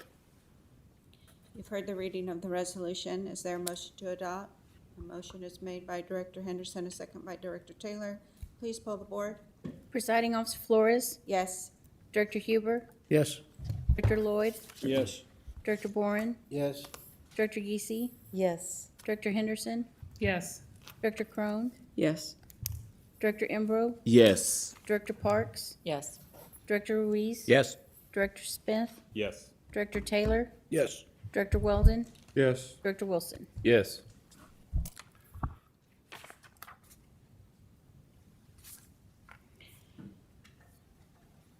Item number 16, discussion and possible action on retirement committee membership presented by Michelle George, Chief Financial Officer. Thank you, Madam Chair. This is to add a sixth person to the retirement committee. Right now, there are 5. There have to be at least 5, no more than 9. This is really going back and kind of backfilling Director Luton's when he left the board. Any questions? All right. Please read the resolution. Be it resolved that the retirement committee shall be comprised of no more than 9 members and no less than 5 members selected from the Board of Directors, and be it further resolved that the Board of Directors of the Brazos River Authority hereby ratifies presiding officer Flores' appointment of the following individuals to serve as members of the retirement committee: Ford Taylor, Chair; Judy Crone, Vice Chair; Christine Giese, Jen Henderson, Helen Jimenez, and Austin Ruiz. Appointed members of the retirement committee shall serve on the committee until a successor is appointed.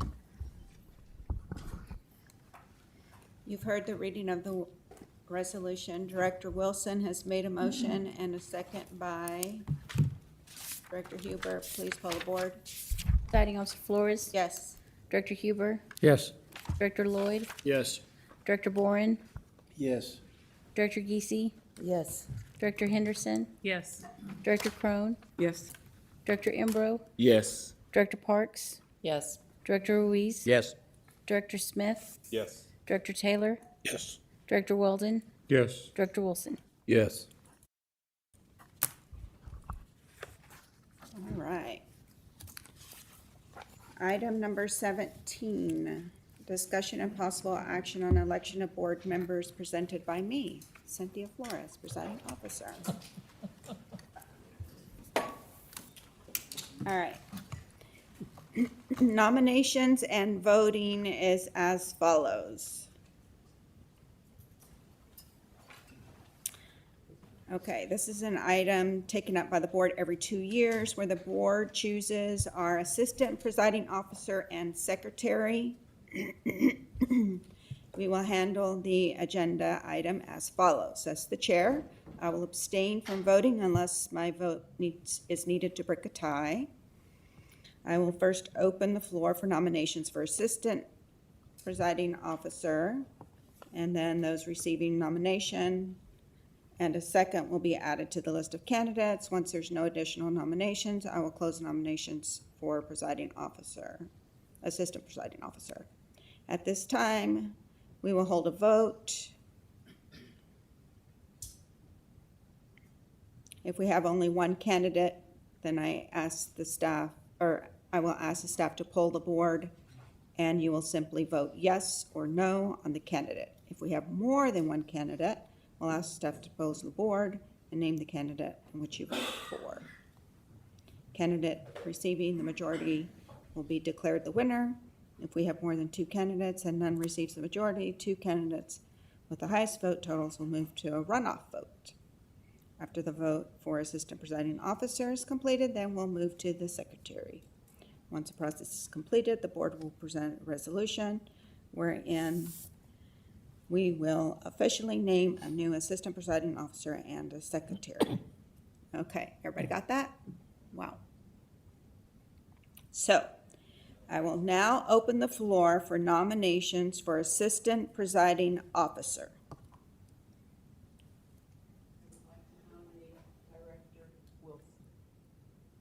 Okay. Assistant presiding officer, Director Lloyd's name, and is there a second? Who's that? I'm sorry? Wrong thing, I'm sorry. Can I take that back? She said no. She nominated Wayne. I You nominated said him. She didn't name him. You said him. You met him? Well, I said Wayne Wilson, She but I didn't mean it for for him. him. I meant it for him. I'm sorry. Sorry. Can't be you. Wilson, sorry. Highlight, And delete. for direct, She's withdrawing Wilson for assistant presiding officer. right. Okay. In place of Director Lloyd's assistant, oh, that's So good. she didn't Yeah. nominate anybody else. Sorry. All right. Cynthia, Assistant presiding officer, a motion has been made for Director Wilson. Is there a second? No, she withdrew that. Cynthia, just as a comment, could you explain to the board that Rick Huber is no longer is not, Both positions can only be served for 2 years. Just And wanted so everybody to know now that. we are, yes. you weren't firing him? Thank you. I termed out.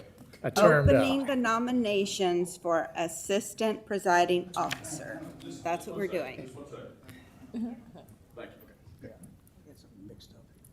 Director Crone, would you like to withdraw your motion? Yes. And make another one?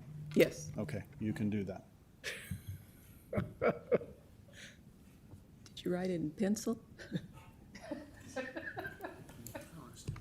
I'm sorry. I'm sorry too. That was my misunderstanding. I was wanting to nominate Director Wilson for Director Huber's. Okay.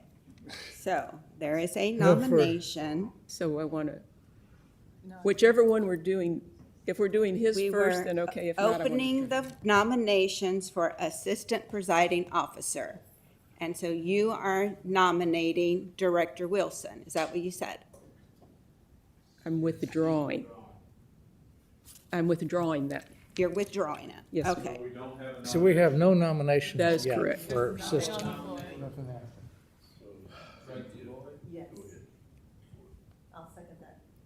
Okay, hold on. Wait.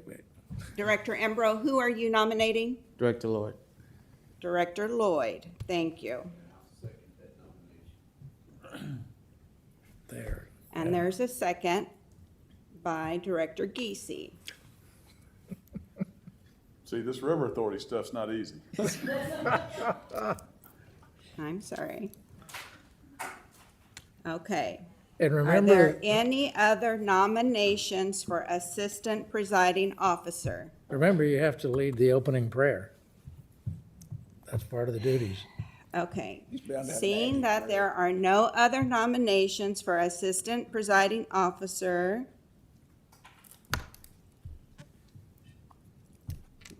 we will vote to make sure we are good with that. All in favor of Director Lloyd as assistant presiding officer, say aye. Aye. Any opposed? It's a hard job, I'm telling you. Yeah, believe me. Okay, so it's thank worn you, me down, I'll Director. tell you. My hair was You not will gravy. now be our assistant presiding officer. I will now open the floor for nominations for secretary. I'd like to nominate Director Wilson for secretary. For this guy now? Yeah, Wilson this time, yeah. There is a motion guy. on the floor by Jen Henderson to nominate Wayne Wilson as Second it. secretary. Is there a second? I'll second it. Who's that? Director Crone has second. Are there any other nominations for secretary? I see no other nominations for secretary. All in favor for Director Wilson as secretary, please say yay. Yeah. Any nays? Very good. We now have a secretary, Director Wilson. Thank you very much.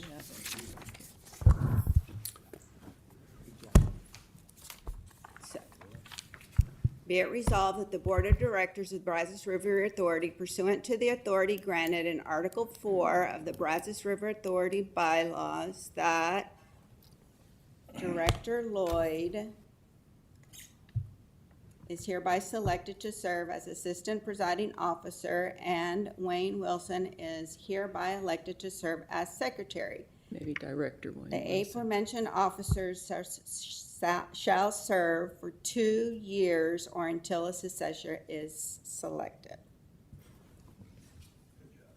Bang the gavel.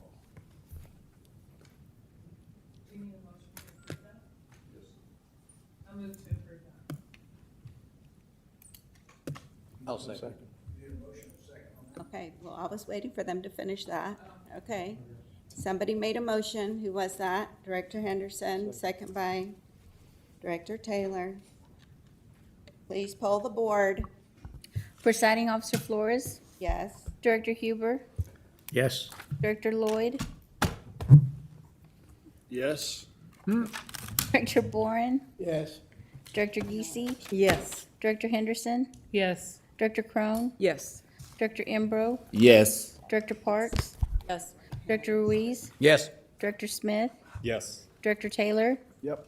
Director Weldon, Yes. Director Wilson. Yes. We acknowledge Director Huber for doing a fine job.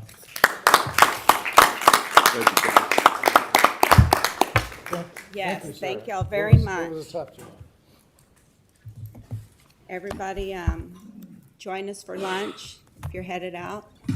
Have safe travels. Do I have a motion to adjourn? So moved. All in favor? Happy Thanksgiving, everyone, And Merry Christmas. and Merry Christmas.